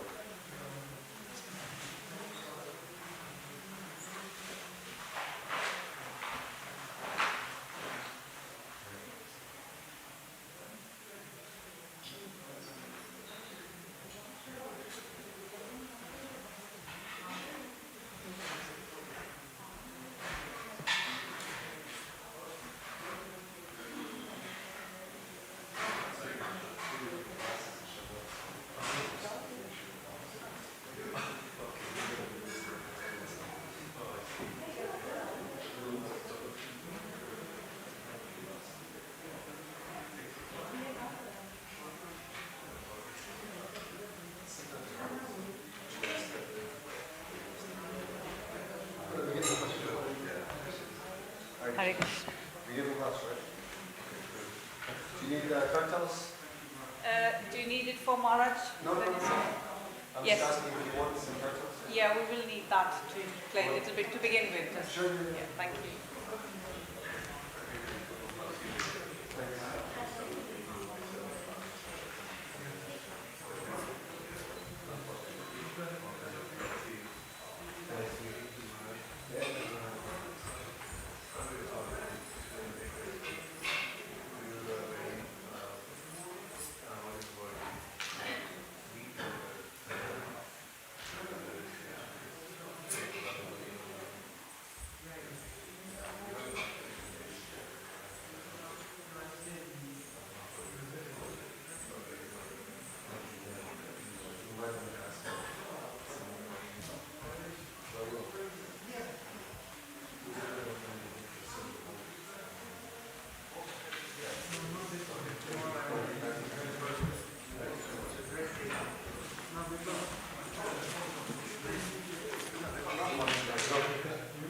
Okay. Prabhuji, are you going to be doing them? No, that's really Oh. Rajesh, you going to do it? I'll just do that. Have you done?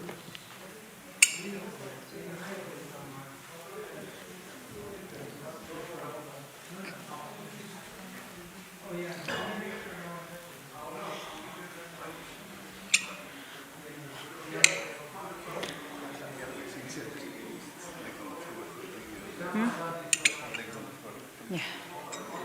You want to take that? You want to take that?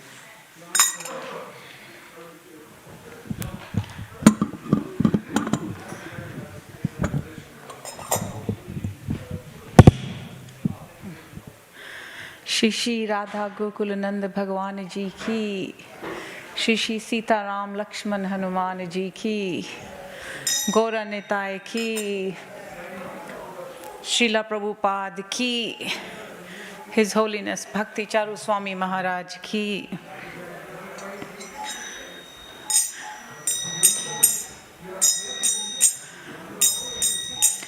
Jaya Radha Madhava Kunj Bihari.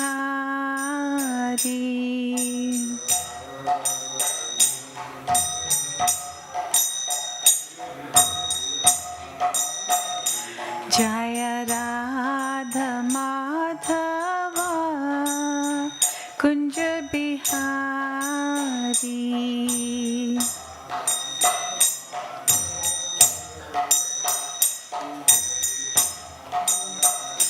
Jaya Radha Madhava Kunj Bihari.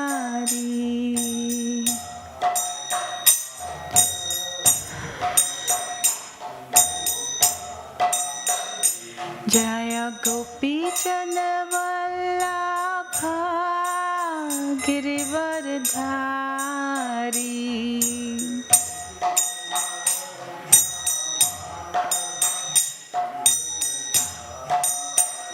Jaya Gopi Janavallabha Girivardhari.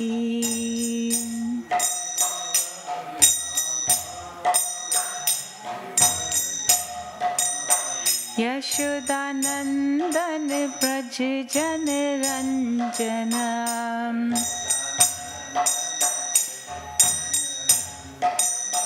Yashodanandan Vraj जनरञ्जनम्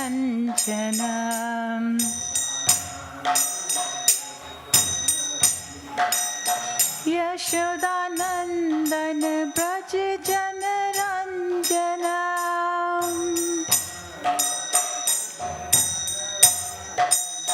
Jamuna तीरा बनचारी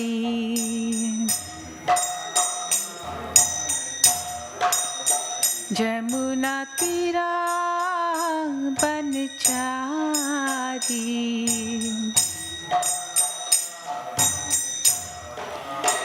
जमुना तीरा बनचारी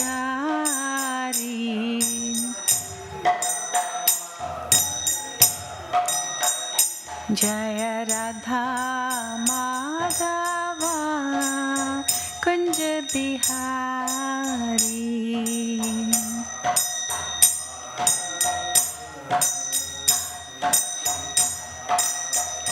जय Radha Madhava Kunj Bihari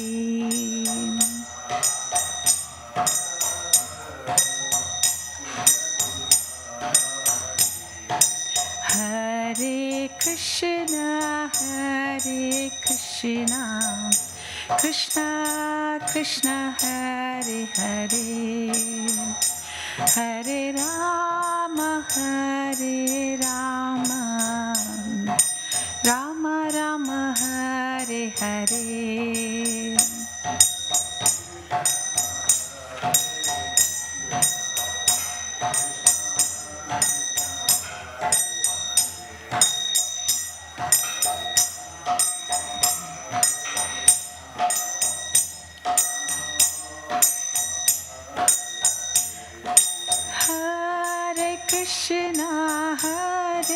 Krishna Krishna Krishna Hare Hare Hare Rama Rama Rama Hare Hare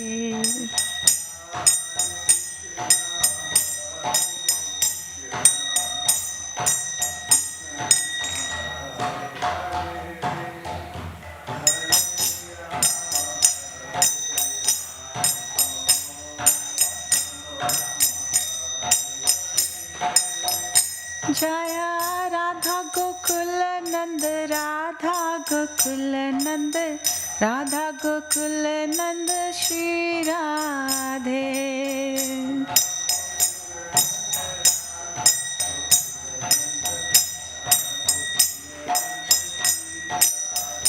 Jaya Sita Ram Lakshman Hanuman Sita Ram Lakshman Hanuman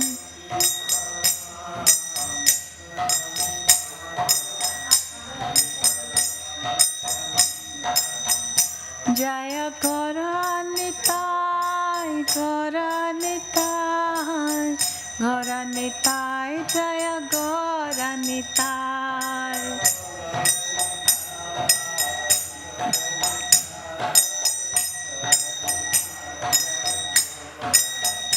Jaya Jaya Prabhupada Prabhupada Prabhupada Jaya Jaya Prabhupada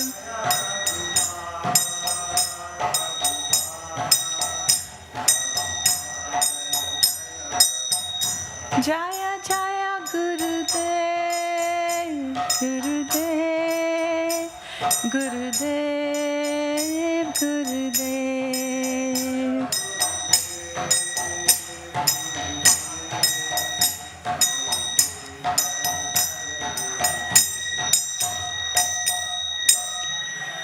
Shri Shri Radha Gokulanand भगवान जी की श्री श्री सीताराम लक्ष्मण हनुमान की गौरा निताय की श्रीला प्रभुपाद की जय।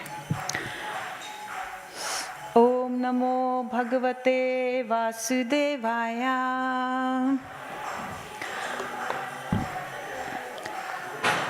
Om Namo Bhagavate Vasudevaya. Om Namo Bhagavate Vasudevaya.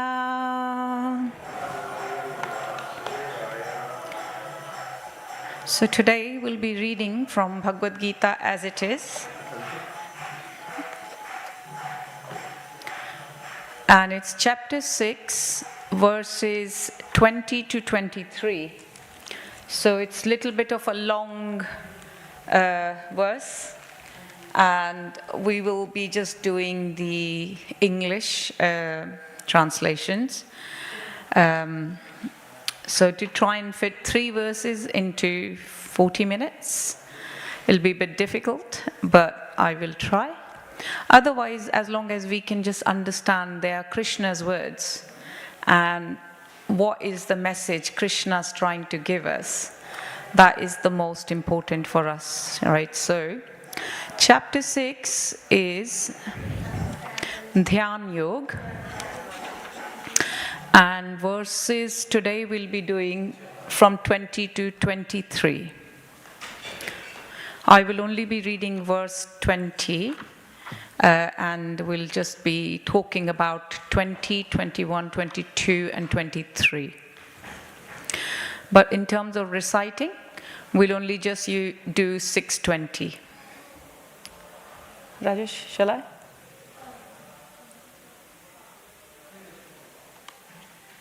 I think you have to do.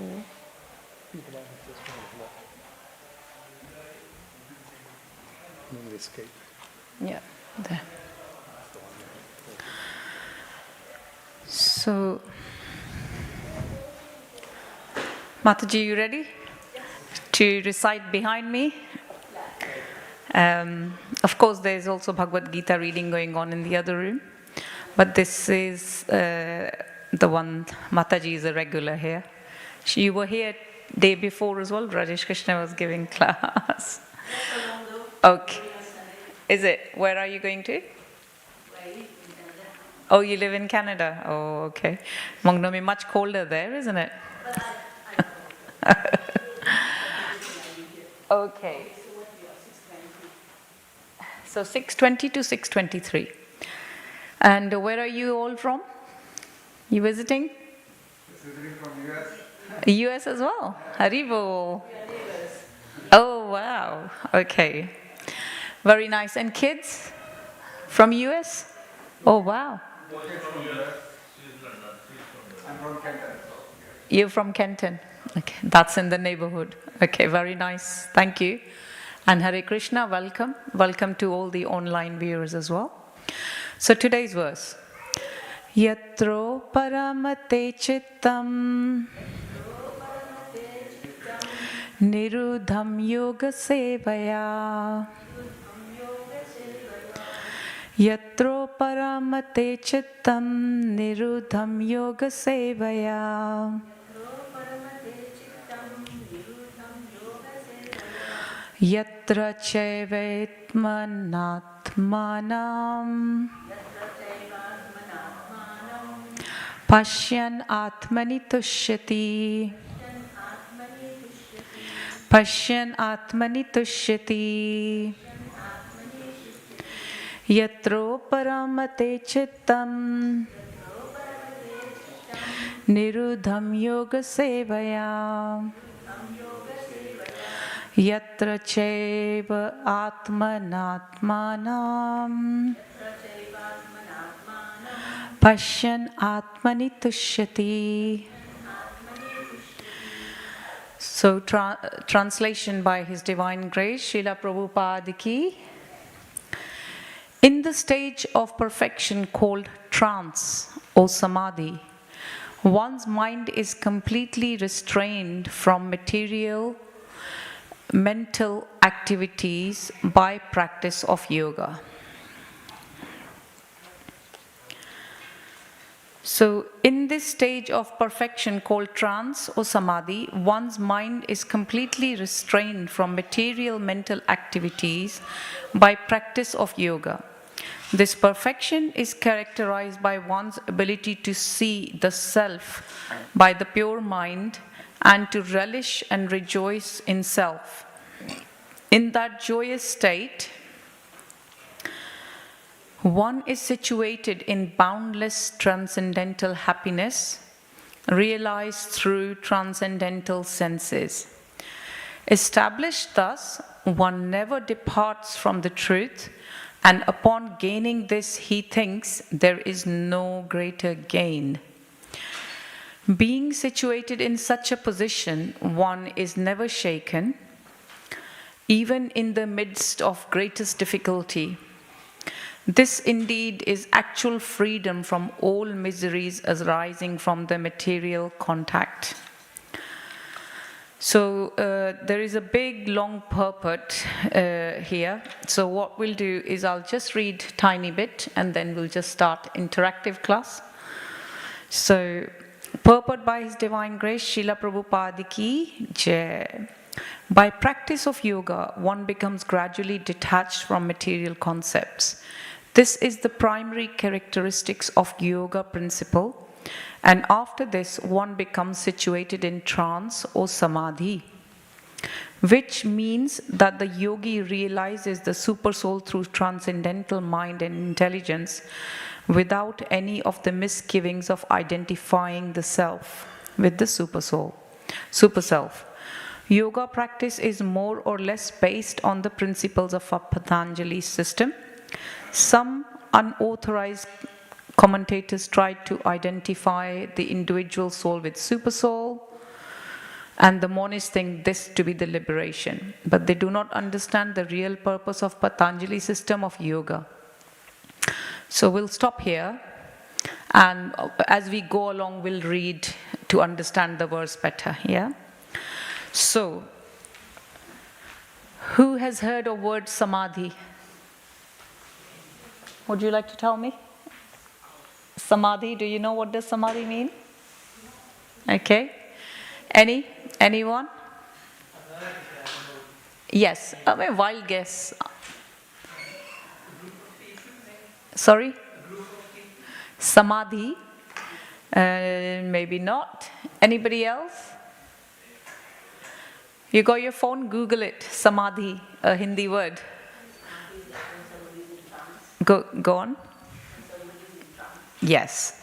So samadhi means trance. Have you seen any old movies where they show all these yogis or people who are God conscious? They are sat in a place very erect where they're not moving. They are like, they show them to be completely focused, not aware of anything around them. So samadhi is like.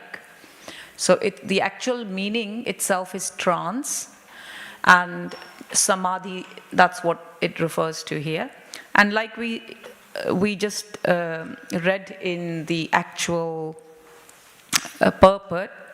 translation, this stage, so in the stage of perfection called trance, Shri Shri Radha Gokulanand Bhagwan Ji Ki, Shri Shri Sita Ram Lakshman Hanuman Ji Ki, Gora Nitai Ki, Srila Prabhupada Ki Jai. So like Srila Prabhupada sat there, all the yogis, maharishis, they all sit in a trance. Trance means like they are completely focused. And in olden days, so there is probably, we can think in terms of modern samadhi and olden, like in previously what samadhi was referred to. So can you tell me, Prabhuji, do you know in olden, or can you guess in olden days how they did samadhi? What about you, Prabhuji? You sitting on the chair? No? No, nobody. Okay. So samadhi is, we go a little bit later on, and it's described as two types. But you think about it, in olden days what people did, because now we are very lucky, we've got Hare Krishna movement, a lot of stuff that we at the time we didn't know, but thanks to Srila Prabhupada, who's actually translated everything for us to read in English. So these books, this Bhagavad Gita as it is, this is written by His Divine Grace Srila Bhaktivedanta Swami Maharaj. So he has made it very easy for us, because what he's saying is, samadhi is someone who is practicing yoga. So when we practice yoga, we can control our mind. For these yogis, previously people would stand on one toe on top of Himalayas and in cold or in the water and stay there for years and years and years, right? So that they can achieve some purpose in their life, or for some sort of siddhi or reward, or whatever the goal of their bhakti was. Yeah. So people did bhakti in various ways. Yeah. So do you know, Mataji, any other way that in modern age, I mean, we can't all leave our homes, we have mortgage to pay, yeah, holidays to go to, we need money for that. We need cars to come to places like this, so we can have beautiful darshan of Shri Radha Gokulanandaji. So how can we do samadhi whilst we are living in modern world? Any ideas, any guesses? Be aware of what we're doing. Be aware of what we're doing with a conscious mind. Yes, that's true. We need to be aware of what we're doing, because if we are not aware, then how are we going to differentiate right from wrong? Yeah? Any other ideas? Yes. We attach to Krishna, and detachment from the material world. So remember, easy peasy. Attachment and detachment. Detachment from the material world, which can drive you crazy if you are saying you don't know what you're doing and you don't pay attention to what you're doing, like you just said. And then similarly, detachment from material world and attachment to Krishna's lotus feet. So then automatically our life would become sensible. Why is that then? So for our mind, what do you understand by mind? Do you know what we're referring to? Does anybody have their phone? Can they Google? What does mind mean? Do we think mind is our navigation? It's just in our... Who calls the shots in our body then? What do you think? Who makes the decision in your mind or in your body? Rajesh, what is mind? Have you Googled it? Can you Google it, please? Please Google it. Let's see what mind is, because Krishna, as you would see, just to give you a little bit of background in the meantime whilst they are Googling the word, this particular chapter is dhyana yoga. It's meditation, yes? It's a yoga for meditating. So previously in the chapter, what's happened is Arjun and Krishna's having conversation, and in this particular one, they start off by stating that, you know, we all have in our lives, as we all know, an inner voice, right? So we don't know whether, we all know, sometimes we're thinking, shall I not, shall I not? And then there is a person in the middle who's listening to both sides, yes? So we need to be able to have a controlled mind, yes? Because if we don't, the same mind can be our enemy or a friend, yeah? So what's the definition of mind, Rajesh? The mind is the set of cognitive faculties including consciousness, perception, thinking, judgment, language, and memory that enables the being to experience, interpret, and react to the world. It represents both consciousness and unconscious process, often described as a software operating the physical brain, which is the hardware. So basically, the samadhi is basically something that's making decisions. Cognitive, and you said what? Including consciousness, perception, thinking, judgment, So consciousness, perception, thinking, language, judgment, what else? Memory. Wow. to experience, interpret, and act to the world. Okay, so basically a lot of stuff that we do, mind is involved, in other words, yeah? So mind can be our friend or it can be our enemy. So think about it. There is a situation where you want to be all controlled and you don't want to be agitated.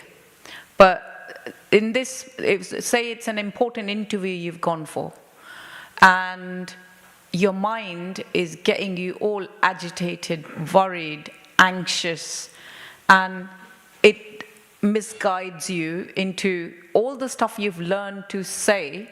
Your mind, when you need it to be focused, is not being your friend. Would you say then it's your enemy? Because just when you needed it to work, your mind has failed you in one way, right? On the opposite side, if your mind was regulated and regulates you towards the journey in spirituality, it then gives you that peace, that tranquility, the cleanliness, the openness, the transparency by which you can clearly see what is the right decision for me to make. Yes? We want somebody like that in our life, isn't it? That's why we have friends. We sometimes are not sure what to do, then we go to our friends and ask, what do you think? You know, this is a difficult decision for me to make. So that a fresh pair of eyes, a fresh pair of ears, or somebody who can think straight can guide us. So hence the reason the same mind can act as our enemy if it entangles our soul into materialistic things.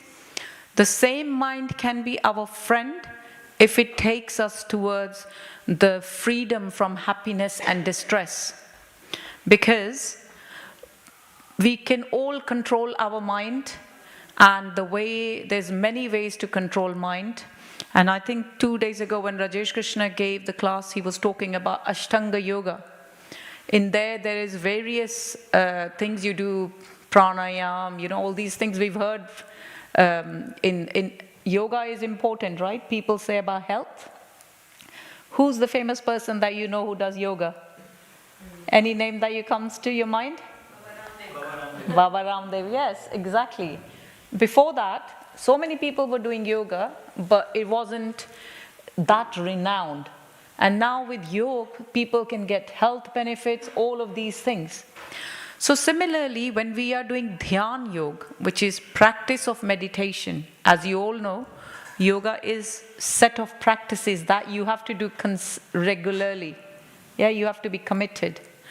So when you do that, then you can actually achieve not only well-being for your body, but you can achieve something much more. So if you follow Baba Ramdev, it's good because we all need health. Even to practice spirituality, not that I am saying you should or you shouldn't, you make your own mind up. You can keep your body healthy in various ways. One of them is yoga, and then you can follow any of those people. However, what I am saying is what Krishna is telling us is that doing samadhi, doing all these things is not easy. So when we read up on, say, 6, 13 and 14, so Bhagavad Gita verse 6, chapter 6, and if I read 13th verse, what does it say? It says, one should hold one's body, neck, head erect in a straight line and stare steadily at the tip of the nose. Thus, with an unagitated, subdued mind, devoid of fear, completely free from sex life, one should meditate upon me, meaning Krishna or the Supreme Personality of Godhead, within the heart and make me, meaning Krishna, the ultimate goal of life. this is what Bhagavad Gita is stating in there. But do you think you can sit? How long can you sit in that position? What's your name? Jyoti. Jyoti, how long do you think you'd be able to sit in that position with your back erect? Half an hour? Oh, not 24 hours then. Not for a whole year either, right? So these things are very, very difficult. And this is why Arjun then says in, again, 6th chapter, when we read up, further up, and the person speaking the verse 6.33, in which Arjun is then saying, because this is conversation between Arjun and Krishna, right? So Arjun is saying, Arjun said, O Madhusudana, the system of yoga which you have summarized appears impractical and unendurable to me, for the mind is restless and unsteady, right? So he's saying straight away, I can't do this. I mean, people who've got arthritis, people who've got all these problems, do you think they can sit like this for ages to then look at the tip of their nose and just concentrate and not have their mind deviated? Very difficult. So this kind of yoga is very, very difficult for us all to do. And then in chapter 6, 35th verse, Lord Krishna replies to Arjun by saying, Lord Krishna said, O mighty armed son of Kunti, it is undoubtedly very difficult to curb the restless mind, but it is possible by suitable practice and by detachment. So that is the important thing, detachment. So how can we get detachment? And how can we try and control our mind? Because we know our mind needs to be our friend. If our goal is to go beyond just the healthy body, because you can keep healthy body, why is it more important for us to think beyond just healthy body? Anyone? Can you tell me? So in chapter 2, Bhagavad Gita, verse 2.13, what does it say? Jara Vyadi, what is it? Dehino asmin yatha dehe, komaram yovanam jara. Jara means old age. Komalam yovanam. Yovan means youth. Jara. Tatha dehantar.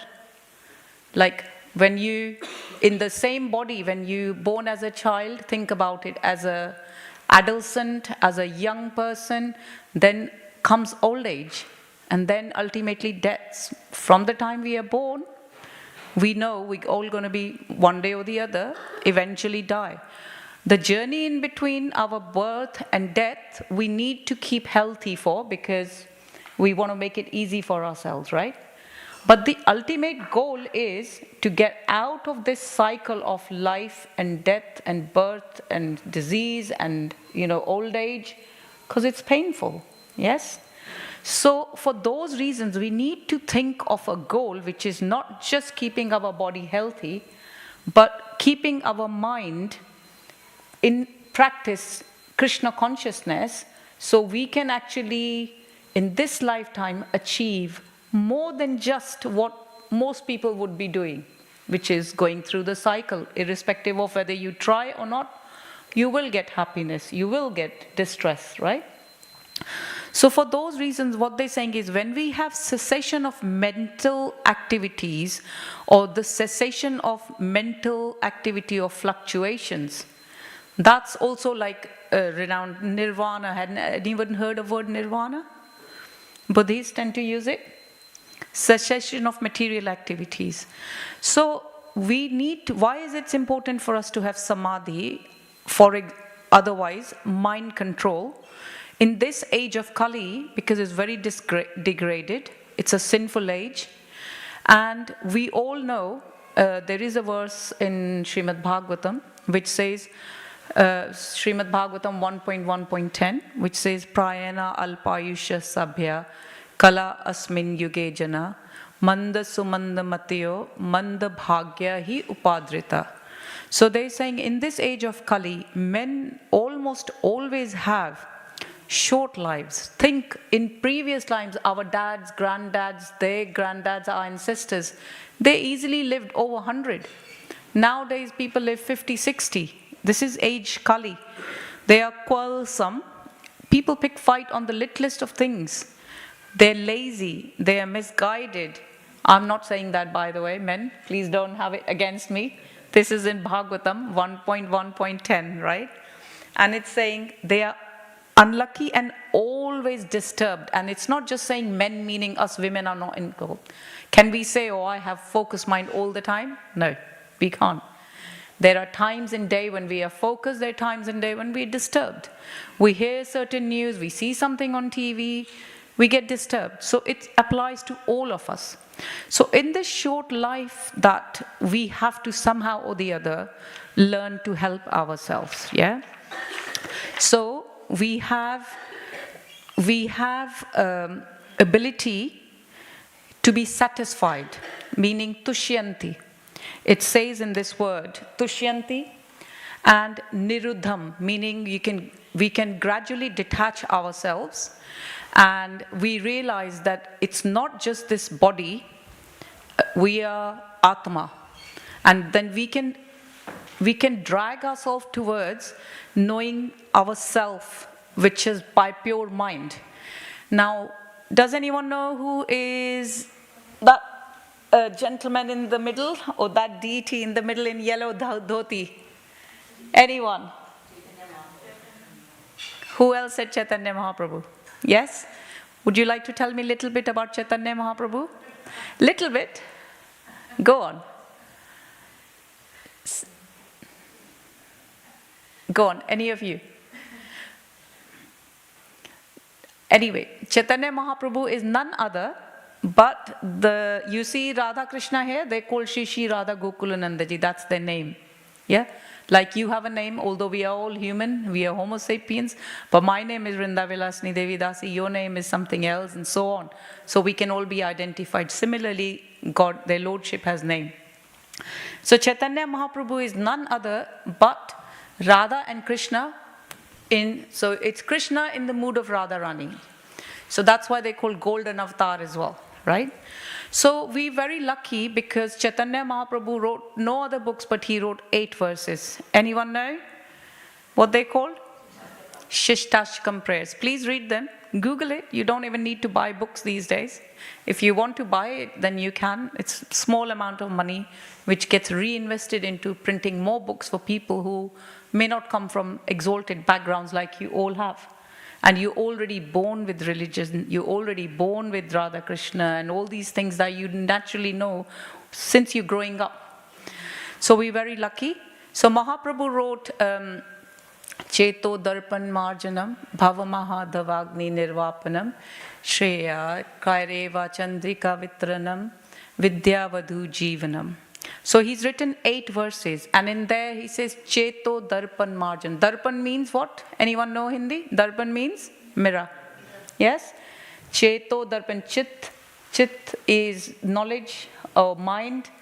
And so what they're saying is that when you cleanse the dust from the mirror, can you see your face clearly?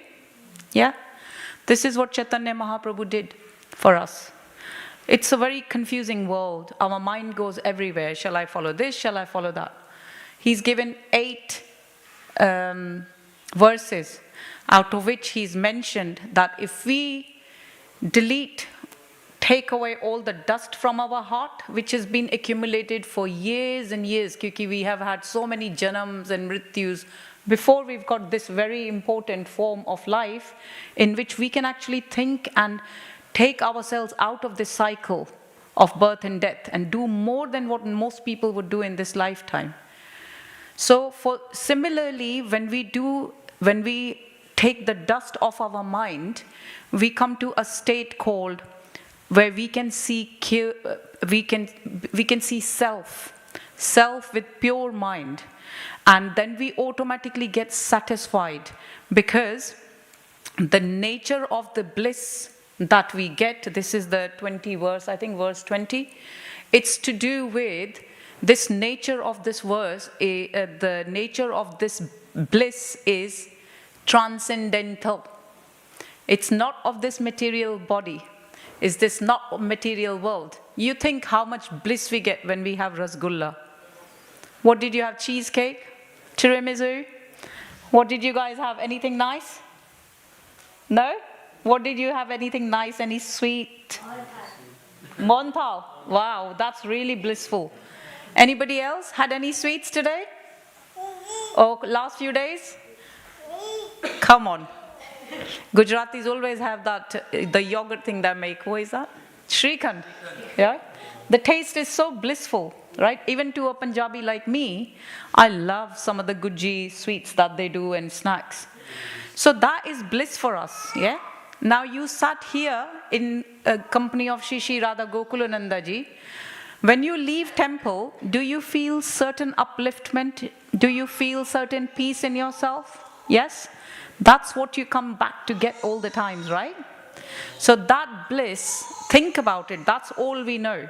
But with our mind and with our heart, with our body, when we become used to, or when Krishna helps us to become transcendental mind, transcendental meaning none of the senses are involved, yet we will. So we won't need to eat Shrikhand to feel that bliss, yeah? But at the same time, we will still feel that bliss. So that is transcendental, out of this world. And who can do this for us? Like I mentioned in 6.21, there is nirvana, which is cessation of material bliss. And then they say that all of us in this world who are into our sense enjoyment are basically all part and parcel of spiritual conditioned soul. But we are spiritual soul, but we are infected by the material diseases. So that's when we are stopped from getting into transcendence. Yeah.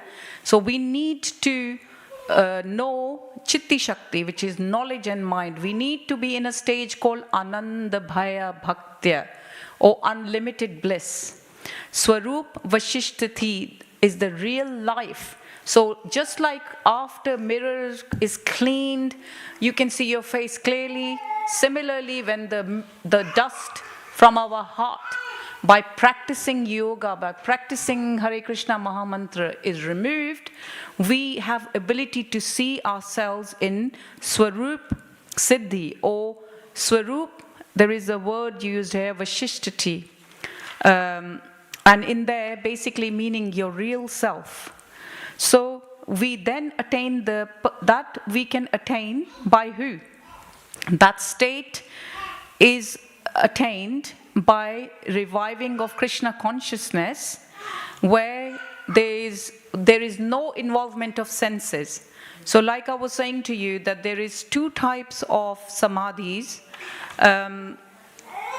There's two types of samadhis, and one is called sampragnata, and one is called asampragnata. So we get to that samadhi state where we do not identify with body, but we do no connection with mundane pleasure, but we are transcendental, and we have all sorts of happiness derived not from senses. So that's the opposite, which is asampragnata, where we're not identifying with that bodily thing. So for us to be on that material thing, it's not easy, but Krishna helps us. So in Bhagavad Gita 10.10, Krishna says, Dadami buddhi yogam tam. So when we get assisted by Krishna, what is difficult? Anything difficult for Krishna? If he wants to give you something, why wouldn't you get it?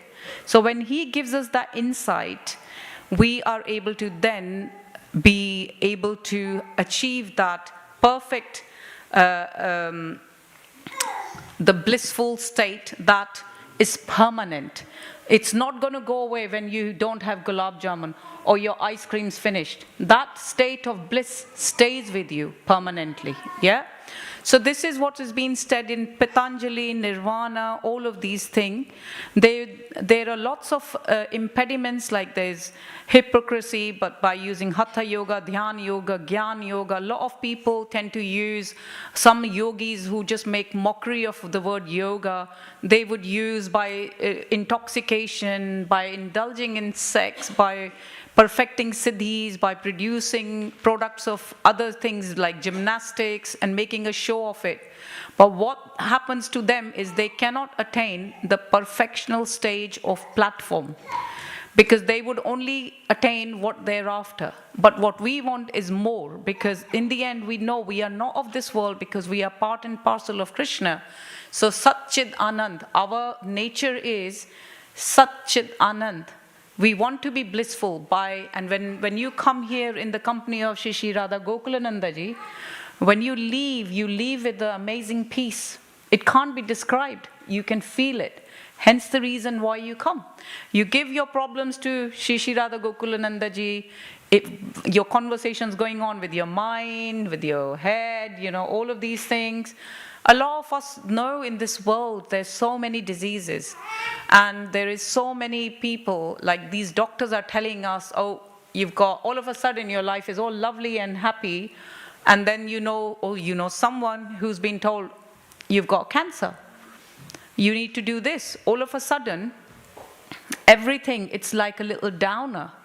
But then, we all need to remember that we have been given a priceless gift. And we need to take advantage of that in this age of Kali. This is the opportunity that we have got to become elevated to that topmost region of spiritual world. Anyone know what's the name of that region? Goloka Vrindavan. So that's where, there is no sun required to light up. There is no moon. There is no electricity. Once one goes there, you never come back. And we can do that by all serving the lotus feet of Krishna, by following on a very great project, or the Chaitanya Mahaprabhu has given us this priceless gift. And Chaitanya Mahaprabhu was so kind, this verses and all these bhakti, this mantra, which is we all say, come on, you all know this? Hare Krishna. Let me hear you. Hare Krishna, Krishna Krishna, Hare Hare. Hare Ram, Ram Ram, Hare Hare. One more time, please. Hare Krishna, Krishna Krishna, Hare Hare. Hare Rama, Ram. So think how lucky we are, because Chaitanya Mahaprabhu's plan, or the project that he's given us, is inclusive. It doesn't matter whether you are white, it's diverse. Doesn't matter whether you are Hindu, Gujarati, English, American, Canadian, all these people, US, or from Hendon, or from, wherever, Kenton. It's available to all of us. What do we need to do? We are so lucky it's been brought to us by Acharyas. At one point it was lost. But then Bhaktivedanta Thakur, who is over there on the top, they revived that movement. His son Bhakti Siddhanta Saraswati Swami, who is the guru of Srila Bhakti Vedanta Swami, who is there, Srila Prabhupada, they've given us this fantastic arrangement, perfect arrangement via ISKCON, where we can actually continue in this mission and elevate ourselves by attending morning programs happens, evening programs happens. You're in middle of London, in UK, and you're sat in a temple of Radha Krishna. Amazing, right? Should you guys not be in church? Nothing wrong with being in church either. But what I'm saying to you is they've given you such a matchless gift, if you think about it, that all we need to do is now take it upon ourselves, take some responsibility. I am my pilot of my plane that I need to fly. And I know these days there's that advanced technology, you can be fueled, you can be helped. But if you are your pilot and this is your plane, you are responsible for flying it. What can you do? Srila Prabhupada's given you books to start off with. You can read that. You can approach anyone in temple if you don't understand. Or you can do Zoom calls. They have groups like we run ourselves, like Radha Gokulananda Sangha, where people can sit together, study together, and enlighten each other. Yeah? So there's so many ways His Divine Grace Srila Prabhupada has tried to help us in this mission, that we can actually help ourselves and we can start reviving and getting rid of that dust from our heart. The more we come, the more we would have self-perception, we will become aware, pure, our thoughts would stop about the materialistic things, we would be seeing self, and from then onwards we can be fully satisfied, tushyanti, satisfaction. It's not an ordinary pleasure, and it's going to be reviving of one's nature. So think about it, Srila Prabhupada, what did he do for us? He came at the old age. He kept traveling. So in a way, that's a modern samadhi for you. In his age, he kept chanting, writing all night. He was going round the globe, so many times. In 10 years, he's established 108 temples. But again, if he's come back, he's not said, oh, I'm jet lagged. What he said is, okay, I'm getting up in the morning to do chanting again. So this is real samadhi, He had so much money, imagine, as one person, but he's chosen to actually make a GBC, a governing body, rather than just be filling his bank accounts with money. He wants all of us to benefit from this particular thing. So I hope we will take advantage of many programs. All you need to do is Bhaktivedanta Manor website, Google it, there's plenty of help, and let's just try and make sure that in this lifetime we're able to, with determination, nishchayana, firm commitment and resolve, because that's one thing that tells us in 6.23 that we need to have the required attitude to be able to fulfill and help ourselves. And in there, it's in the last of this, I think Rajesh Krishna, if you go right to the bottom, it tells you 2.14. In the end, there'll be happiness and distress in your life. What can you do about it? Go down, please, quickly. 2.14, you can see it. Go down, right at the end. No, it's come to wrong. Anyway, so the verse goes like this, 2.14, it just says, Agampaina nityas kim titikshava bharta. Basically, just like you have to endure winter and summer season, similarly, happiness and distress, like seasons, you have to learn to tolerate it. So please, let's just tolerate the material things, but don't let them touch us, because we can keep spiritual by our mind and be transcendental by linking it to Krishna, or Krishna's activity, or pastimes. Yes? Will we do that? Yes. Good. I am counting on you. Whatever you're going to learn to do for your Krishna at home, good on you, man. And thank you so much for coming and attending. Let's just say Hare Krishna, Krishna Krishna, Hare Hare, Hare Ram, Ram Ram, Hare Hare. 7 o'clock Arati is going to be. When you take darshan, start from Krishna's lotus feet and see how beautifully blissful world you're going to get into. Okay? Thank you all for coming. Bhagavad Gita as it is ki.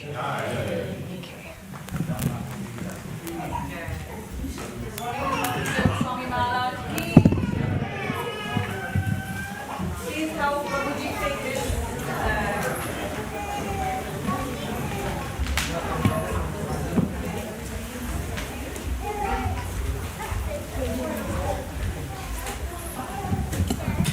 Hare Krishna, the Arati will start, curtains will open, so if you can please get up. Thank you. And just leave some space in front of Gopal.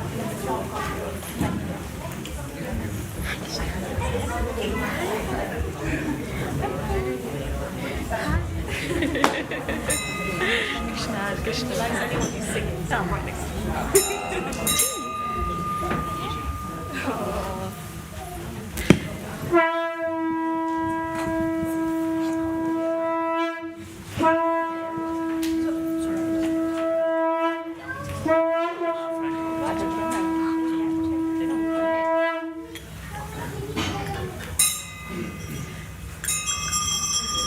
Shri Radha Gokulanand ki, Shri Sitaram Lakshman Hanuman ki, Shri Gauranitai ki, Srila Prabhupada ki,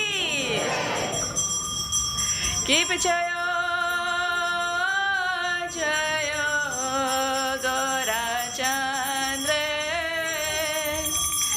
Arati ka Shobha.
Vada